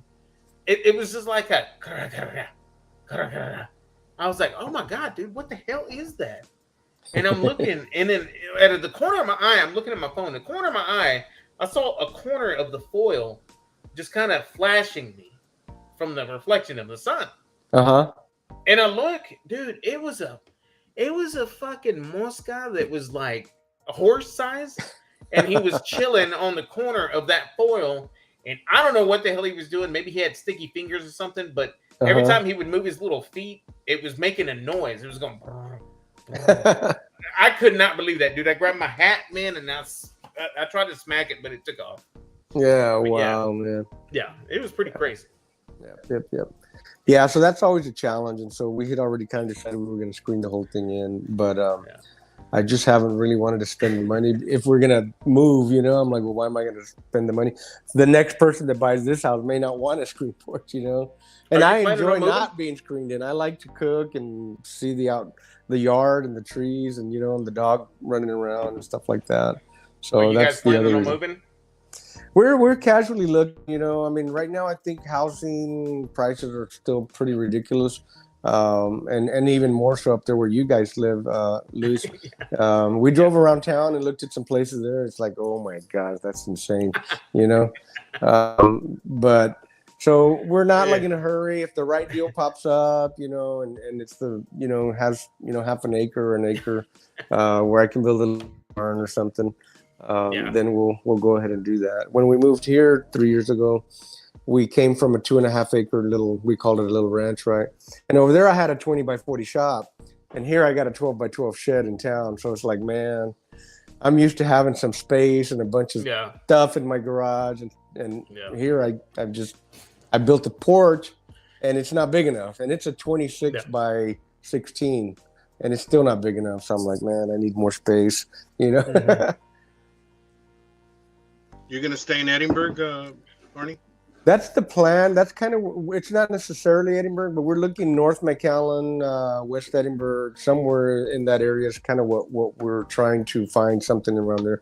And again, it's just casually looking. We're not in a real big hurry if the right deal pops up. We've looked at a couple of places, and you know, when we first started to kind of casually look, we were on the way to my sister's house for a family gathering, and we saw a house for sale, right? Sign. And so we pulled into this cul-de-sac that we didn't even know existed, and we had driven through there a lot of times. And it was a real nice house. It was about 3/4 of an acre, more or less. And but the house was bigger than what we wanted. And it was, at the time, it was $365, I think is what the guy was asking for it. And we're like, man, we really like the area. Everything's good, but I still need to build a barn that doesn't have a fence, blah, blah, blah, blah, blah. We're kind of just throwing numbers in our head like, man, we're still going to spend another 30, 40 grand here, you know, on top of that. And so we're like, nah, we're going to pass. And so, you know, we weren't really looking hard or anything. And so after that, we started to look a little bit closer, a little bit more often. And we were like, we should have bought that place, you know, because everything's like stupid expensive, man. Everything we've looked at. Yeah. And some of it's a project. You know, we looked at another house in Edinburgh a couple weeks ago, and it was $275 or somewhere around there. And it was an older house, brick house, nice house on the outside. The property was nice, big trees and everything. I liked all that, but the whole inside was just needed to be gutted. It just had old paneling, and you could smell the old air conditioning. You know, like it's going to need a new AC system, you know, take out all the old stuff to get that out. And so we kind of crunched numbers on that. Well, shoot, man, we're going to spend 40 or 50 grand here too. So no, we're going to pass. And so we're just kind of been just looking, you know, we looked at another little place there in Edinburgh, close to my sister's house. And we drove by there yesterday. It barely popped up last week for sale. And it was $100 grand over appraisal, you know, county appraisal. You know, because that stuff's like, you know, free. What do you call it? Public information. You can go look it up, what they're paying taxes on. And it was $100 grand over what the county was evaluating it at, and it sold in a week, man. I'm like, no, man. I know if I could sell my house for what it's, like you said, praise that right now, public record. It's wild. I'd be happy. Yeah. Okay. So we're looking. You know, it's like I said, it's not really. Shit. We don't have to move tomorrow or the next day. I mean, if I have to buy a trailer, you know, and pull it on the side here and load it up with a mini, what's they call the mini split or whatever, air conditioning, you know, and I'll put rubs in there if I have to. You know, Arnie, but you don't have to worry about a lot of that stuff, because when it comes to the rectangle reels, if you need a place to house them, I've got plenty of room out here. There you go. You can bring them. Yeah. You know, something that I was going to get to that I was going to get to that I was thinking about when you mentioned it, Arnie. There's a lot of people that are doing it in reverse in the way that you did it, Arnie. You had a restaurant first, and then now you have a YouTube. Well, vice versa. If you were to do it the other way, think about if you would have had a YouTube and then had that restaurant. And Yeah. Smoking Joe's doing that. Yes. You know, Chud and Evan Leroy, you know, yes, they're doing it that way. Yeah. It's kind of like a precursor to stepping your feet or getting them wet in the restaurant business, because you get known fame wise by your cooking on videos. Yeah. right. Some of these guys that are running these food trucks, these food trailers out here, I've got so many freaking food trailers in my radius here. Yeah. Radius of 10 miles. Just a little radius of 10 miles. And they are killing it, man. They are making money, dude. And I'm like, I believe wow, dude. I believe it. Pero es una chinga, right? They gotta bust ass for it, you know. Yeah. And you know, there's so many that we to put up on this show that we're dropping. By the way, guys, episode 1 drops Friday morning, 8 a.m.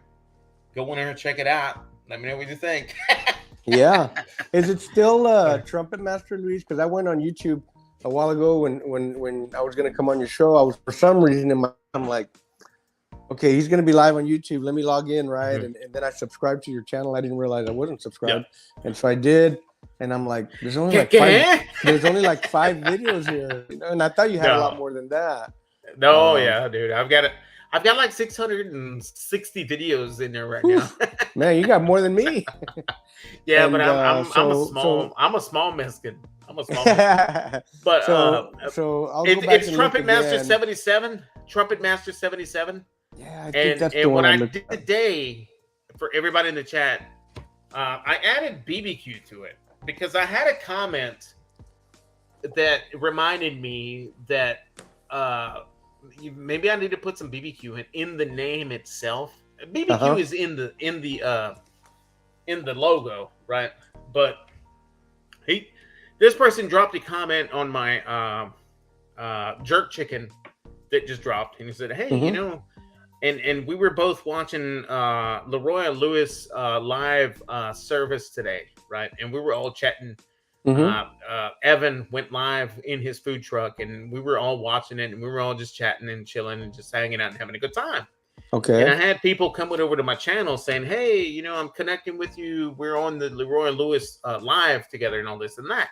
Well, one person came up and says, "Hey, you know, I'm coming up from the Leroy and Lewis live, but it was kind of weird because recently I was searching everything BBQ." Okay. Channel, and you have an interesting name. Yours never came up at all. I suggest maybe you put BBQ in there or something like that. And I responded to the guy and I said, "You know what? You're absolutely 100% correct." I said, recently I've been thinking about adding BBQ to my name. And I did that today, guys. I did Trumpetmaster77 and then there's BBQ behind that when it comes to my channel. Yeah, long story short, that's what I did today. I finally added the BBQ to the name in the YouTube channel. So it's Trumpet Master BBQ 77. No, Trumpetmaster77 BBQ. 7. Yeah, that's the one I went to. I'm looking at it right now. Now I see that you're live there. Okay, now I see it. Yeah, that's me right there. Trumpetmaster77 BBQ. Yeah, I put BBQ in it because he did bring up a good point of something that I was always thinking in the back of my head, and I was like, man, maybe I should put BBQ in there somehow because that's what we do. We do nothing but BBQ, and so I added that today. So yeah, good idea, really good idea. Yeah, and so I went back and looked at the text message from this morning, and that tells you how bad I was this morning, man, from last night. I thought it was last night's text. I saw it. I was like, damn, I didn't even see that last night. Man, I had some company. I was like, no, that's for today. So anyway, so I just logged in on the phone, and I can't really see like the comments or anything on the phone because it's so tiny. But now I see it over here on the computer. Yeah. Oh man, pretty wild. Yeah, I was hurt, man. I don't usually drink that much. For some reason, we just got carried away last night. Were you taking shots or what? Or was it just beer? Yeah, so we were drinking beer and taking shots. Yes. I love that Still Austin bourbon and the rye, you know, and every time I go up there, I get some. And or else they'll send me some, right? Yeah. And so we were taking shots for both of those last night and drinking beer. And so, yeah, it kind of cut up. But, you know, and I don't usually drink that much. I don't usually wake up hangovers. I mean, that's like something I have not had in a super ever long time. But today was definitely a rougher day than usual. That's awesome, man. Well, you know, if you can still do it, go for it, bro. Once in a while is okay. Once in a while. That's once in a while. Once in a while nos chiflamos. Yeah, for sure. So, you know, I did ask the chat if anybody had any more questions. Nobody had any more questions, but I have questions. Shoot. Let's make this interesting. Okay. So, on a day where Mr. Arnie Tex himself has to go and do yard work himself, like mow the grass, edge, what kind of beer is Mr. Arnie Tex drinking after the job is done? You know, I'm pretty eclectic on beer usually. You know, I might have Dos Equis, I might have, you know, Miller High Life, I might have Miller Light. Oh, equally, you go from both ends. Yeah, I mean, and I've tried all the craft beers, you know, and I like some of those. You know, but kind of my go-to this year has been either Dos Equis or Lone Star or Miller Light, you know, the light beer. I like that beer. It has a little more flavor than some of the other ones, you know, and so that's kind of been my go-to lately is the Miller Light. Yeah. So you're a Pilsner fan. I prefer Pilsner. Yes. Yeah, I enjoy me some Pilsner beer, man. I enjoy me some Pilsner beer. Yeah, me too. And I've tried the other ones, you know, and they taste like grapefruit, you know, but they don't have grapefruit, you know, but it just has that flavor. I know which one you're talking about. Yeah, the ales. I think they're ales. Yeah. Right? It's like, it doesn't matter what it says on the can or the bottle; they all taste the same. They all taste like grapefruit. Yeah. Don't you hate it when this happens? When you left it in the freezer too long? Yes, I hate that. Equally. That just means you got to open it. That just means you have to open a different one, you know, until that one melts a little bit. That just reminded me. I'm gonna drink it anyway. I'm gonna drink it anyway. Heck yeah, I would too. That just reminded me of how I woke up this morning. I heard that. Pretty cool, man. So, Mr. Arnie Tex, when it comes to tortillas, corn or flour? Both. Or are you like me? It depends on what the day is and what you had the night before and where they're coming from. Yes, it does depend. It's most of the time, you know, for breakfast, it's flour. You know, same here. For lunch, I'll depends on what I'm eating. You know, I like a good corn tortilla sometimes. You know, and the thing is with the corn tortilla, the store-bought ones are just so hard to really like. We've been buying the yellow corn ones lately. When we made that video with the street tacos, we bought the yellow ones, and I do think they have better flavor than the other ones now. So we've been using those lately. But I like them both. Just really like. If it's a quick, you know, bean and cheese taco, I'll go for corn. You know, if it's a full-on breakfast and barbacoa and menudo, I like corn with my menudo and the barbacoa, but I can do flour on the barbacoa as well. Usually I do corn because I can eat more tacos that way. Yeah, without feeling guilty. Yes. Yeah, that's pretty much what I meant. Yeah. I know what you mean. Yep. So you mentioned menudo. So is it menudo or pozole for Mr. Arnie Tex? You know, it's menudo. I have never made pozole ever. Really? And that is on the list of things that we want to learn how to do properly and record a video on. I've eaten it a couple of times, friends that made it, and it's really good. I've just never done it. For some reason, I don't know why, we just never got around to it. And your menudo, what color is it? Is it the lighter shade of red, or is it? I'm gonna say it's a lighter, kind of a lighter shade. It's mostly guajillo, you know, so that's a bright red. And I like to throw a little bit of ancho in there. It's a little different flavor, but not too much. But my mom likes mostly just guajillo. I like a little ancho in there too to give it a little darker color and a little different flavor as well. Now, there seems to be this big battle in the country where beans belong in chili or don't they? In Mr. Arnie Tech's bowl of chili, is there beans in your bowl of chili?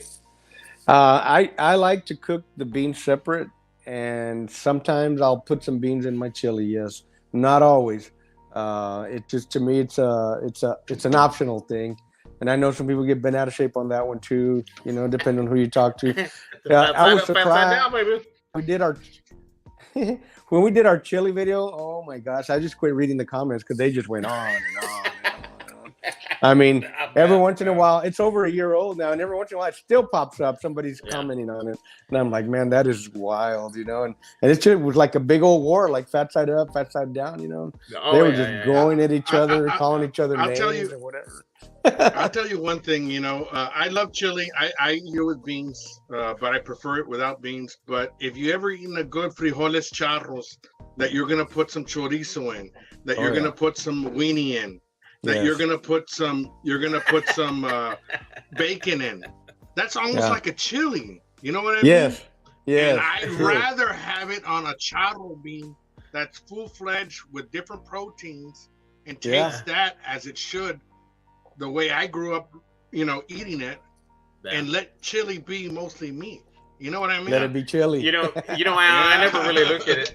I never really looked at it that way. But me growing up eating beans, I can't say no to beans. You know, so like if it was chili, there's got to be beans in it. If it was anything that I was eating, there was beans on the side. If I had a slice of pizza, I had a bowl of beans to go with it. You know what I'm saying? Yeah. So that brings me to my next question: beans, black or pinto, or red? Plain old pinto for me. I've had some black beans once in a while, you know, but pretty much it's always pinto beans. Leave the black beans to the Cali folks. There you go. First time I ate black beans, I was in Mexico City.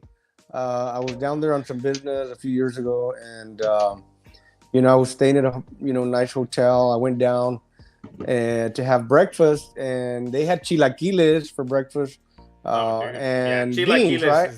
So I ordered that dish, that plate, and it came with black beans, and I was like, "What the heck is this?" So I told the waiter, "Hey, take this bag. They burned my beans, man. Tell them to send me some good beans."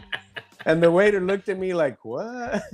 Yeah. He said, "No, that's the way they are." I go, "No, they're burned, man. I want some good beans on my plate." He goes, "No, sir, those are black beans." You know, in Spanish, right? He was like, "No, they're black beans. That's the way they are." I was like, "Really?" I had never in my life seen black beans till I saw them over there in Mexico City. So, do you like whole beans or refried beans? Both. Yeah. I like which would you beans prefer and bola. if it was an option? Yeah, beans and bola whole when the pot's fresh. Yeah. Once it's gone into the refrigerator and cooled off, I'd rather smash refry it for the next day. Yeah. Yep. Absolutely. You know that brings me to the next question that Trumpet was going to ask you, or maybe he wasn't, but I love the way you separated the degrees of bean stages. That was good, right? You know what? I never thought of it that way, but I totally understand it as soon as you mentioned it. I was like, yes. This is so-and-so's beans. This is so-and-so's beans. Yeah. And there's a runny and I totally digged it, man. I totally digged it. Because, you know, I do like the runny beans sometimes, you know. I like them all. Don't get me wrong, but on certain dishes, they're better on some. And yeah, man. All right, guys, hold on a minute. I'm going to grab me a beer. Hold on, okay? Yeah, go for it. Al, I will be right back, my friend. I got to make a pee-pee. Should we take a 2-minute break right now? Go ahead. What's that? Yeah, I got a beer. Okay, hang tight. I will be right back. Yeah, all right. Yeah, guys, so I don't know. I guess I'm holding the fort down, but I'll look at some of the comments. And pozole is delicious. Love the hominy in the beans. I'm looking at some of the IPAs with grapefruit. Nice. Pineapple goes on pizza. Somebody wants. Those are fighting words with somebody saying that. Yeah. No kidding. Like Arnie, either way, I prefer in. Okay, peas and potatoes go in the tripe. Oh man, now you're expanding into fields I'm not too familiar with. Chili beans, NBL says. Black versus Pinot. Pinot wins, says the Moose.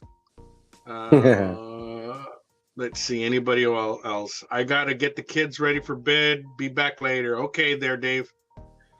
Heck, it's now your show, Al. Yeah. No. Trumpet's back and Arnie's back. So yeah. All right, guys. So finally got to get me a beer. Cheers. Cheers. So it's all about that Pilsner, baby. And it's a light. Today's Miller Lite. Miller Lite Pils. Yeah. Good stuff, man. Good stuff. No, but going back to what we were saying there, Arnie, the different stages of beans is really a cool, we all know it, but we didn't really take time to think about it. And now that you've mentioned it, now I'm more, I don't want to say I'm being a little bitch now more. It's like, no, I want runny beans with this dish. No, I want this kind of beans with this. And I'm the same. It depends on what I'm eating, If I'm making over easies and I'm going to have beans, like a runny bean that I can scoop up with my tortilla, But if I'm making chorizo with beans, I want them a little bit thicker, like that stage 3 bean, Put a little crispy on them, That's just every dish is different. I tell you what, man, I like of course, like most of us are papas con huevo. I like some bacon in it, but if it has beans with chorizo, I'm cool with that, with no bacon bean in it. The chorizo and the beans is enough for me to say I got that. Yeah. That's a whole meal in itself. You know what my stomach does whenever I put that in it? It does this. And I love the taco lady when they say, "Lo quieres embarrado? ¿Quieres tu taco embarrado?" And con chorizo sin, frijoles con chorizo sin chorizo, no, con chorizo, Oh my goodness. Don't you be putting that on nobody's chorizo. That's my taco. Yeah, some people call it embarrado, right? And at the restaurant, the cooks I had, they called it cacheteado. That's not cachetada de frijoles, right? That's awesome. Yeah, that's awesome. It's just, again, one of those things, depending on where you come from. When I bought that restaurant, it was an established turnkey business I bought. Used to belong to my wife's brother-in-law. And so when I went in there, totally knowing nothing about the restaurant business, but I had a lot of employees that came with it. And so we were going back and forth. I wanted to change the menu a little bit. And I want to say almost all my employees were from Mexico, but from different regions. So like we were talking about the sincronizada earlier, and the rice. I bet there was a battle in there. And the enchiladas, yes. It was all like, no, señor, así no. Es que este dish is like this.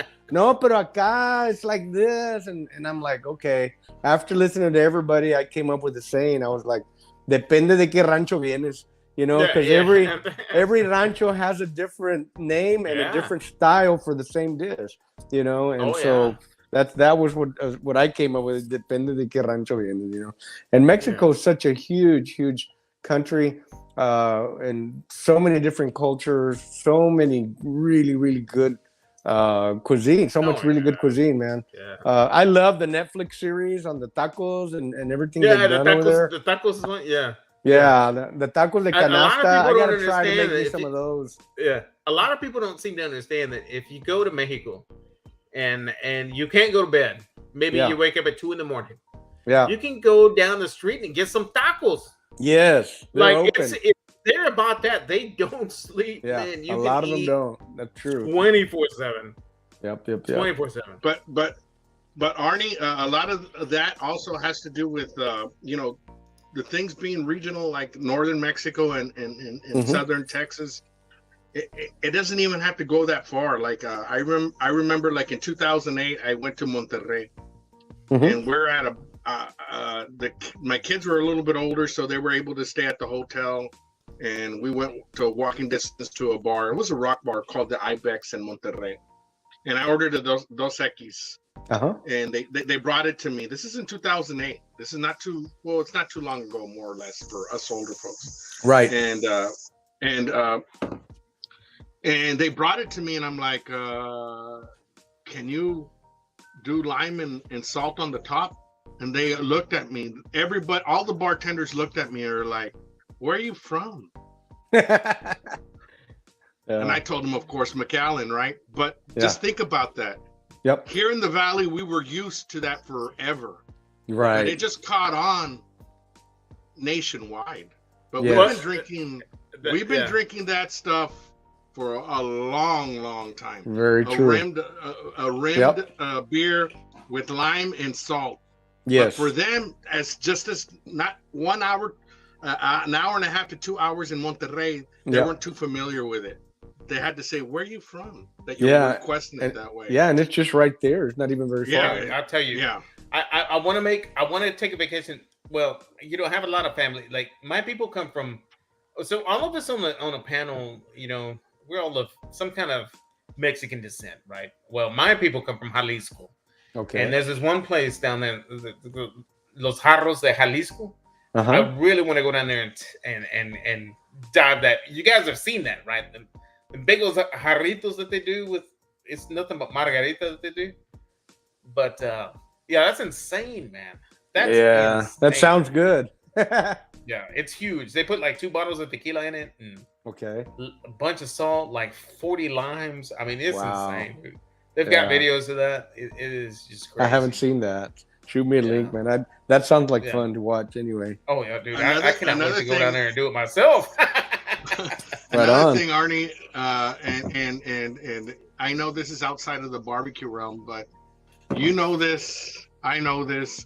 If you go to a raspa stand, how outrageous do these people get away with making these raspas that we have here in the valley? It's wild, man. Oh my God, it's wild. Nowhere in the country will you see this kind of stuff, man. Ow, so. Do they put a freaking elote in it? It's crazy. They put some wild There's stuff your raspa. in them. You know what, Alan? I think Margot's there in Weslaco on airport was kind of one of the first ones to push the boundaries. Yeah. And we used to go there and take the kids there all the time. And I remember way back then they were doing some wild stuff. Now it's like over the top. Them in the Panthers Den. And like Panthers come in, yes. Tiger's blood and the Panther blood, and they were like back and forth. Right on. Wow. I got a nephew that comes from St. Louis every couple of years, and from Chiquito, he's been eating the Panther blood, you know, and every time he comes down, he says, I'm gonna go there, but I'm gonna be sick for the whole day after I eat that. Because it has that Kool-Aid with pickle and it messes up his stomach. He knows he's gonna pay for it. But he does it anyway, man. Some pains are worth it.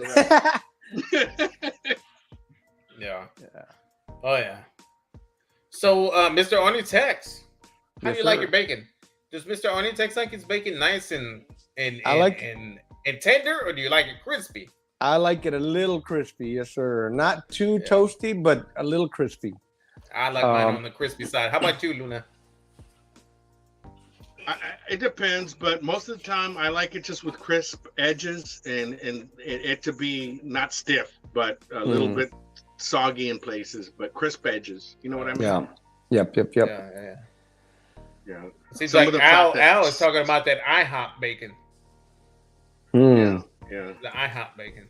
I haven't, man, it's been a long time since I've been to IHOP too, probably a couple of years. It has. And you know what? In IHOP, my favorite is the, what's that called? The egg that comes with the yellow stuff. No, it comes with that yellow stuff, little cream and whatever. I forget what it's called. Man, my brain went blank. But hey, well, why you think of it? What does pineapple belong on pizza? Yes or no? Does what? Pineapple. You know, I've had it. I think it's okay, but I won't order it like that myself. It belongs some people like it. Tacos. That's where it belongs on. Al pastor. Right on. I'll tell you what, man, guys. Next time you try some pineapple pizza, and the classic pineapple pizza is always pineapple and Canadian bacon, which is ham, right? Yeah. No, order it like this: pineapple and sausage, and then when you get your slice, and then get your sriracha hot sauce, and squirt that on that. Oh my god, dude! That is crack. That is crack. My kids do sriracha on their pizza all the time, man. Sriracha on a sausage and pineapple pizza is fantastic. Wow. Hey, let me ask you this: ranch with pizza. If you dip a little bit of, you have a ranch on the side, and you dip. The wife does that, but I'm not a big fan of it. Like I have not tried that. It's good. I'm pretty regular on pizza. I like the Supreme. 9 times out of 10, that's what I'm going to order. I like it meaty, right? So I'll even pay for extra meat and heat. So if it's not the regular pepper flakes, I always have chile piquin ground up. So I'll put a little chile piquin powder on it and give it that extra little kick. And when we're in Austin, my son always has the sriracha, so we'll put a little bit of sriracha on there too when we're in Austin, just for that extra little flavor. Yeah, that's like me, man. Anytime I open up something before I eat, I'm either dumping sriracha on it or Tabasco. There you go. Hey, Arnie, have you ever gone to Don Juan's in McAllen? I think it's on McCall. Yes, that is Don Juan's is actually our favorite Mexican restaurant. Our favorite. Yeah. Man, I got to say this. Have you gone to breakfast? Yes. They have this plate that has like some, I want to say cheese with egg.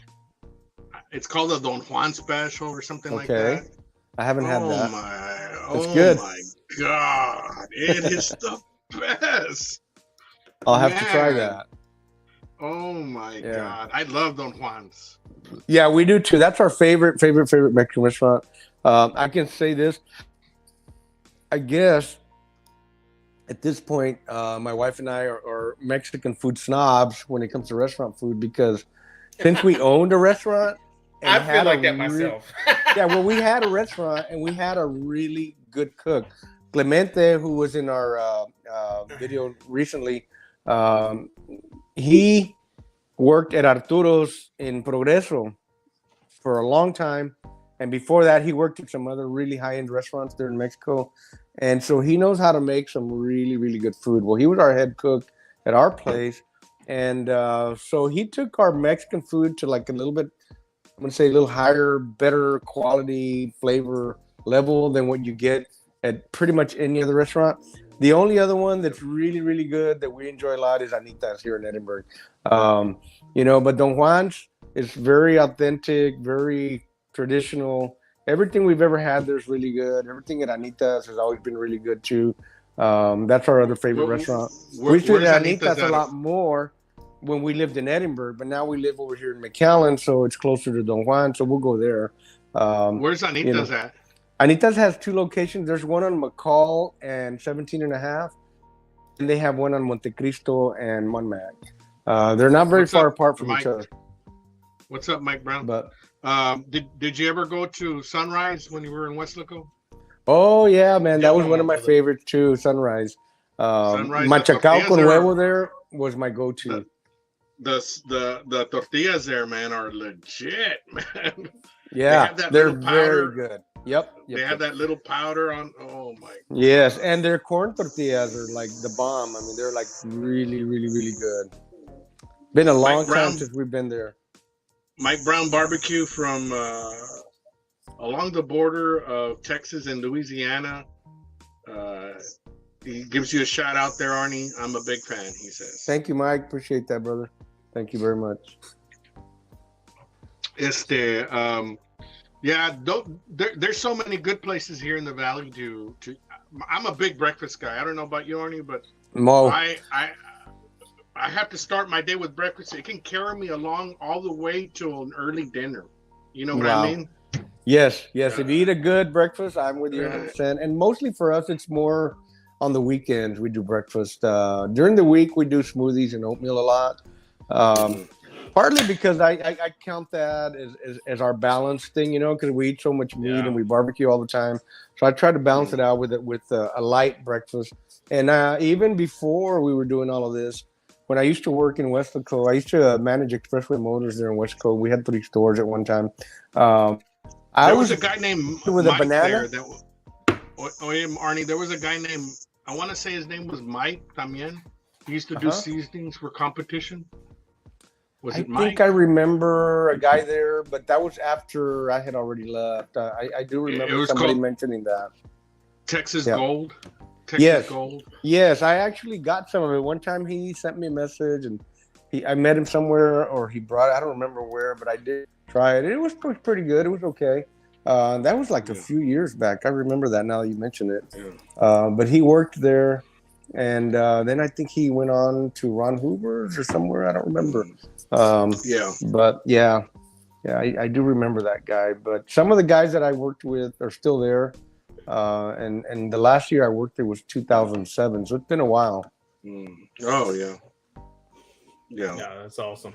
It's all good though.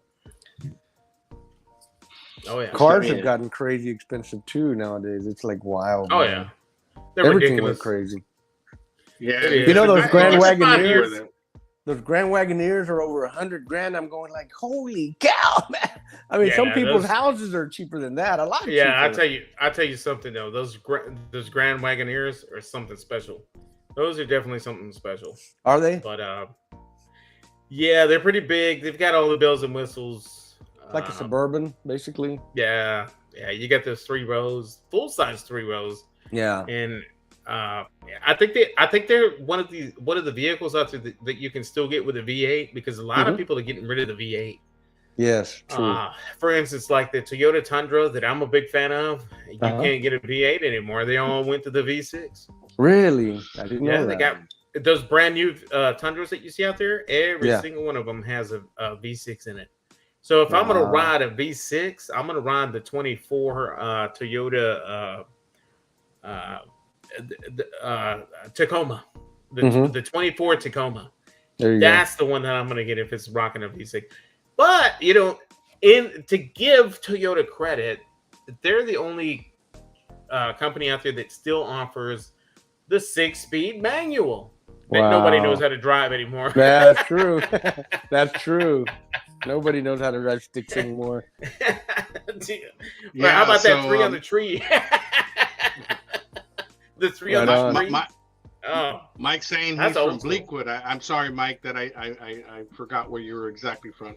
NBL, thank you for putting Arnie Texas Rub hyperlink on the chat. Yeah.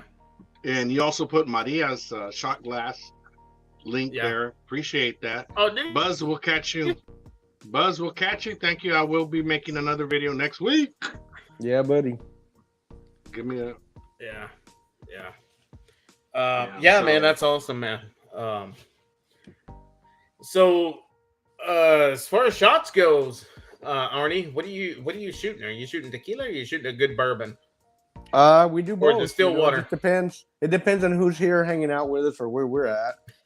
We have some friends that prefer tequila. One of my wife's brother-in-laws, the one that you'll see in the Sancho video that was in there in Noel. They're the ones that live up there in Fort Worth, and they were here they just happened to be here that weekend when we recorded at Sancho.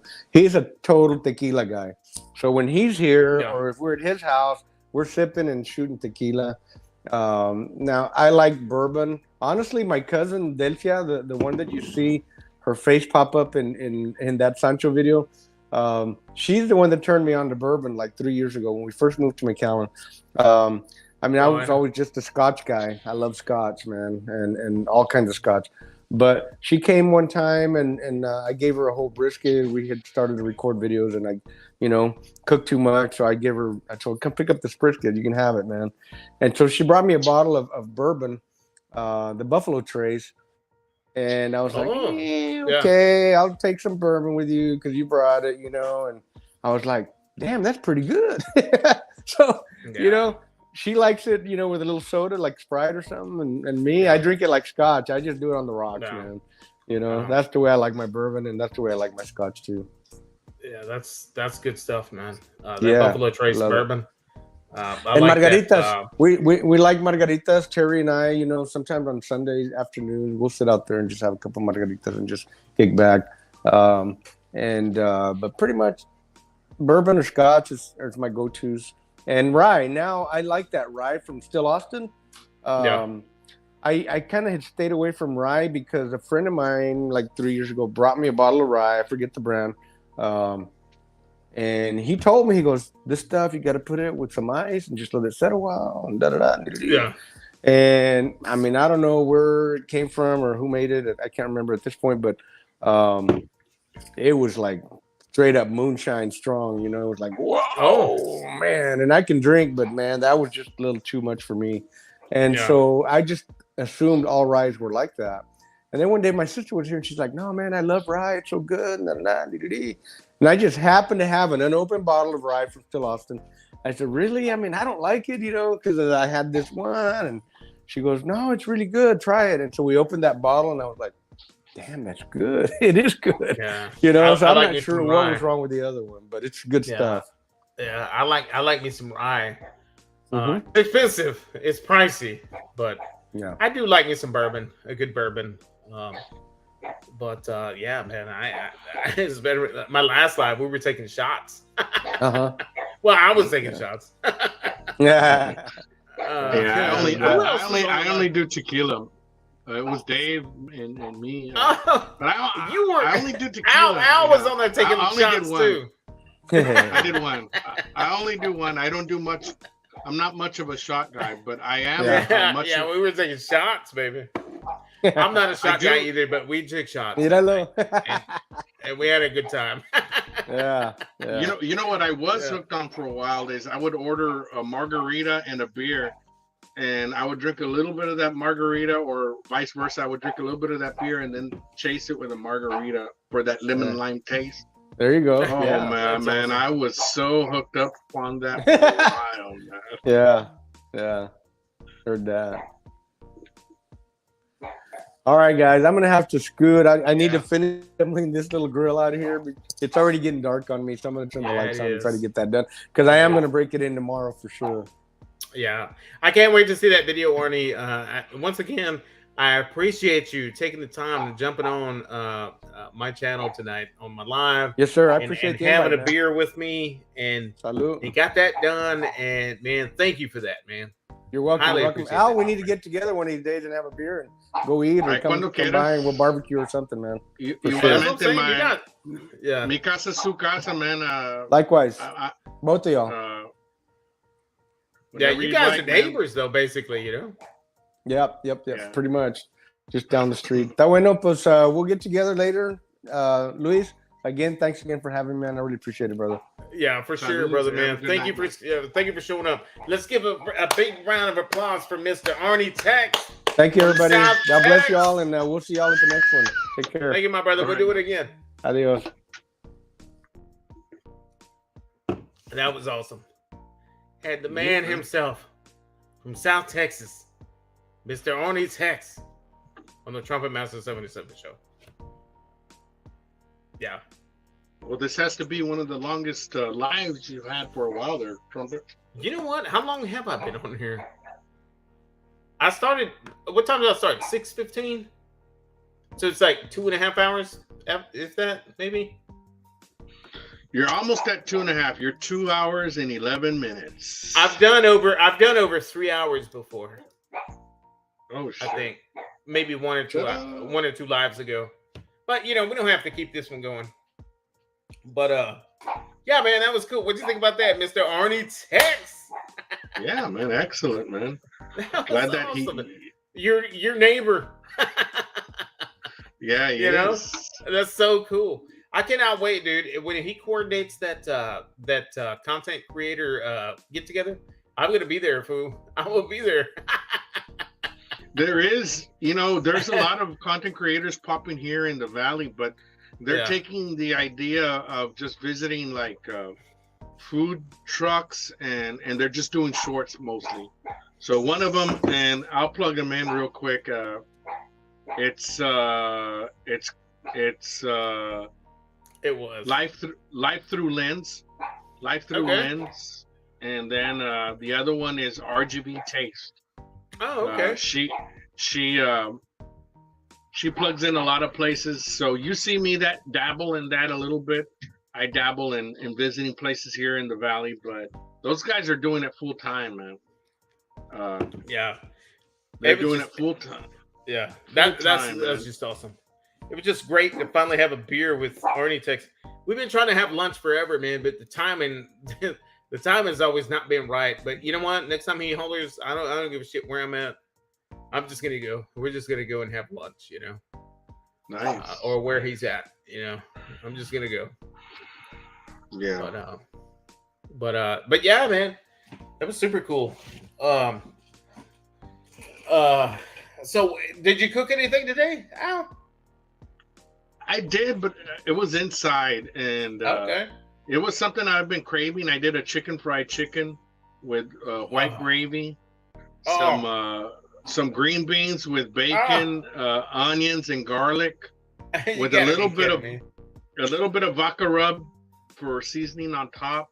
It gave it that hint of sweetness on top. Oh my god! Oh man, the fucking green beans. Which, by the way, I'm sending you a new vodka rub. You want a vodka rub or you want a squash bark? Whatever you want to send me, man. I'll put it out there for you. I will promote it on Instagram, TikTok, YouTube, whatever you want, man. Okay. Send me whatever you want. I'll send that out. I'm sending Rick's out Monday, so I'll send it out. I'll tell you what came today was that wine cooler. It arrived today. So that's gonna be a really good video coming up. And can I address something real quick? Yeah, go on my on my website, I just figured out, and that's what it took me long to come on here, Trumpet. There's some issue with my my cart right now, with my shopping cart, where it doesn't let you select a shipping option on vodka rub or squash bark. But it does let you select a shipping option for the combo pack. So until I figure that out Monday, the combo pack is available for under $20. That's the vodka rub and the squash bark with the sticker for a little under $20. That's including shipping. Jump on it, guys. I think that's a great bargain, you guys, for everybody to jump on. Jump on it, guys. Get in it. Test your protein cooks. So that's outlunacyqueuing.com. Outlunacyqueuing.com. Type it in the chat if you want, Al. That one is working. Yeah, let me type it in. Yeah, type it in the chat if you want. That's awesome, man. That is great. Yeah, man. It turned out to be a great live tonight, man. I sent you, Rick, and Arnie the link, and man, I thought it was awesome that Arnie actually jumped in tonight, man. That means a lot to me. That's a big ass channel, dude. You know, that's a big ass channel. But aside from the size, man, he's a good guy, man. I've been watching his content for years, dude. Years, I'm telling you, man. Like before I even started BBQing, like that dude been around forever, man. Arnie Tex. That's really, really cool. Nice, man. Yeah, definitely, man. Arnie, appreciate Arnie chiming in with the homeboy. I'm not saying that will ever happen, but if I ever get to a point where I hit over 100,000, dude, any new channel, dude, that wants me on their fucking live, I'll fucking make the effort, dude. Yeah, man. I think that means a lot. Like, it really does, man. And you can tell from the content creator now, like I can, like the content creator who really, really wants it, you know, who's really out there, really trying. Honestly, to do it. It's a smart thing to do, to always be looking at the fresh blood that's out there in YouTube world. So it really is. To stay on top of your game, dude. It really is. Not to make it sound like a competition, but part of that would be to stay innovative. That's what I'm trying to say. You know what I mean? Yeah, it's that along with it goes both ways, right? So like if you're looking at some young blood coming up and you're like, oh shit, I want to stay connected with this person. This person's going to be really, really successful. let me get connected with this guy right now that I can't, you know? Yeah. And that person, it makes him motivated enough to drop, more content, and it makes you drop better content than what you've been dropping. So it works both ways, you know what I mean? And but true content creators like Al, you and I are true content creators. And what I mean by that is we both drop content on a regular basis. We both drop videos, if they're shorts, if they're long forms, and it's pretty regular. But there's other people out there that won't drop content. They won't drop content. Other people out there are in it more for I guess how can I say it? They're more in it for the camaraderie, the friendships that they're making with different channels. And either you're still picking on your teeth or you locked. I think you froze. But yeah, guys, I think let's see. Speaking of that, let's see. It's 8:30. I did start around 6, so we're rocking 2 hours, a little over 2 hours, and there he went. So I think what I'm going to do, guys, I think I'm going to go ahead and end this one. I appreciate everybody that was in the chat tonight, guys. I even saw Mike Brown drop some comments. And that was really, really cool. I've been trying to get Mike Brown on my live forever. Mike Brown, if you're still out there, appreciate that, my friend. Mr. Bleakwood, Texas, Mr. Mike Brown, BBQ. So thank you all for watching tonight. Oh, there you are, Mike Brown. Yeah, I know you're probably in a spot where you can't really jump on. I understand. I totally dig it. We've got Paul Rosenberg in the house, Mr. Broadcast BBQ himself. I know he's in New York City. Cheers to you and the New York City news crew. Cheers to you all. I hope you all are doing great. Al's back. There you are, brother. I was wrapping it up. Yeah. I'm sorry I got cut off real quick, but no, go ahead and wrap it up, dude. We got Mr. Paul Rosenberg in the house, Mr. Broadcast BBQ from New York City. He works in the news studio there. He's one of the editors, and he's actually been on my lives before. He jumped on live and he gave us a tour of his news station. I met the news anchors and all that live. Oh, not live. And that's one of my pop quiz questions. Paul is an old metalhead. Yeah, that's one of my pop quiz questions.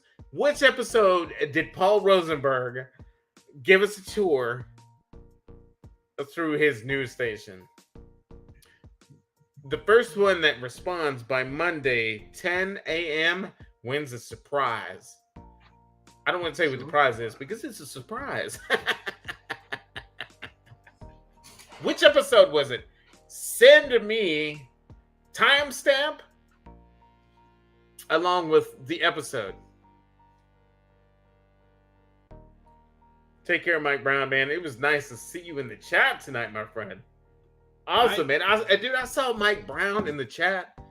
Arnie Texas on my live panel. I had a great live tonight. How about you, Al? Did you have a good time? Yeah, excellent, man. I had a fantastic good live, man. So you know what I'm gonna do? I'm just gonna wrap it up, finish this beer, eat, and then I don't know what you're gonna be doing later, but then I'm gonna just call you. I wanted to call you and talk about a few things that arrived today. I wanted to talk to you about that kind of stuff. And yeah, I'm just gonna go grab. I'm out of these. I'm gonna go to drive through down the street, pick up another 6, and then I'll be here. Me and my wife will just be watching TV. So cool. Yeah, I'll be around. Right on, brother. Thank you, Mr. Al Lunasico, for joining the Trumpetmaster77 episode number 45 tonight, guys. Let's give a round of applause for Mr. Al. Mr. Al Lunasico. Al Lunasico from a little town called Westlaco, 15 minutes north of Mexico. Let's go. Let's go.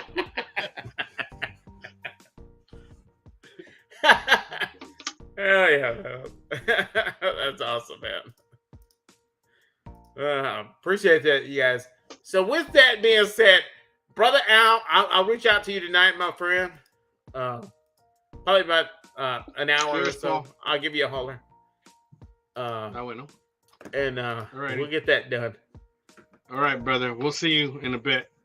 All right, take care, brother.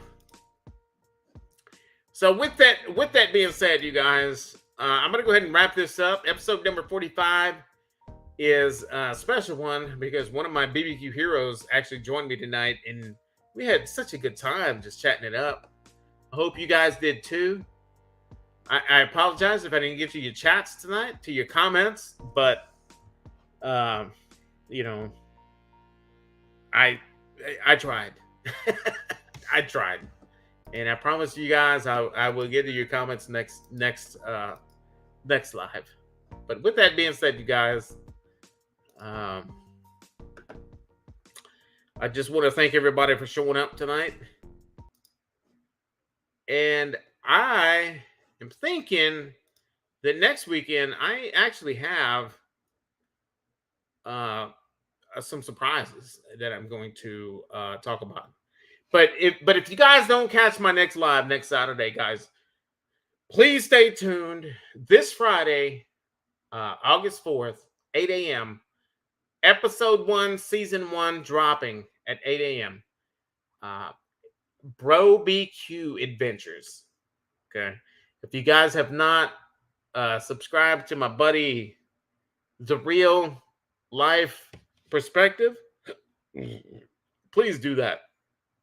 And that's my partner in crime on this project that's dropping on Friday. He was in the chat earlier today.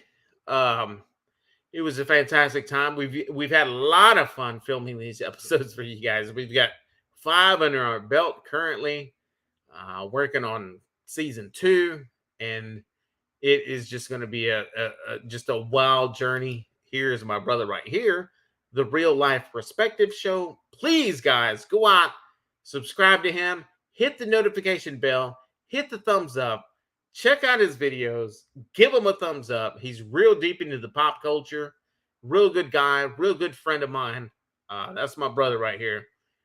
And we are doing this project together. I hope to see you guys Friday morning on that drop.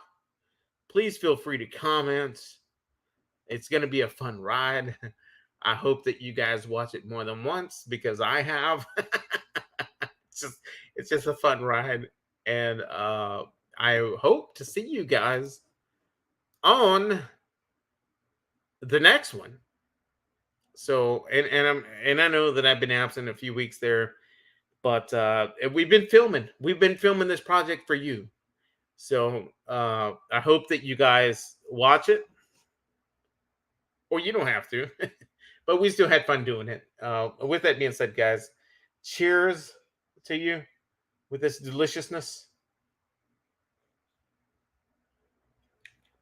And we'll catch you guys on the next one.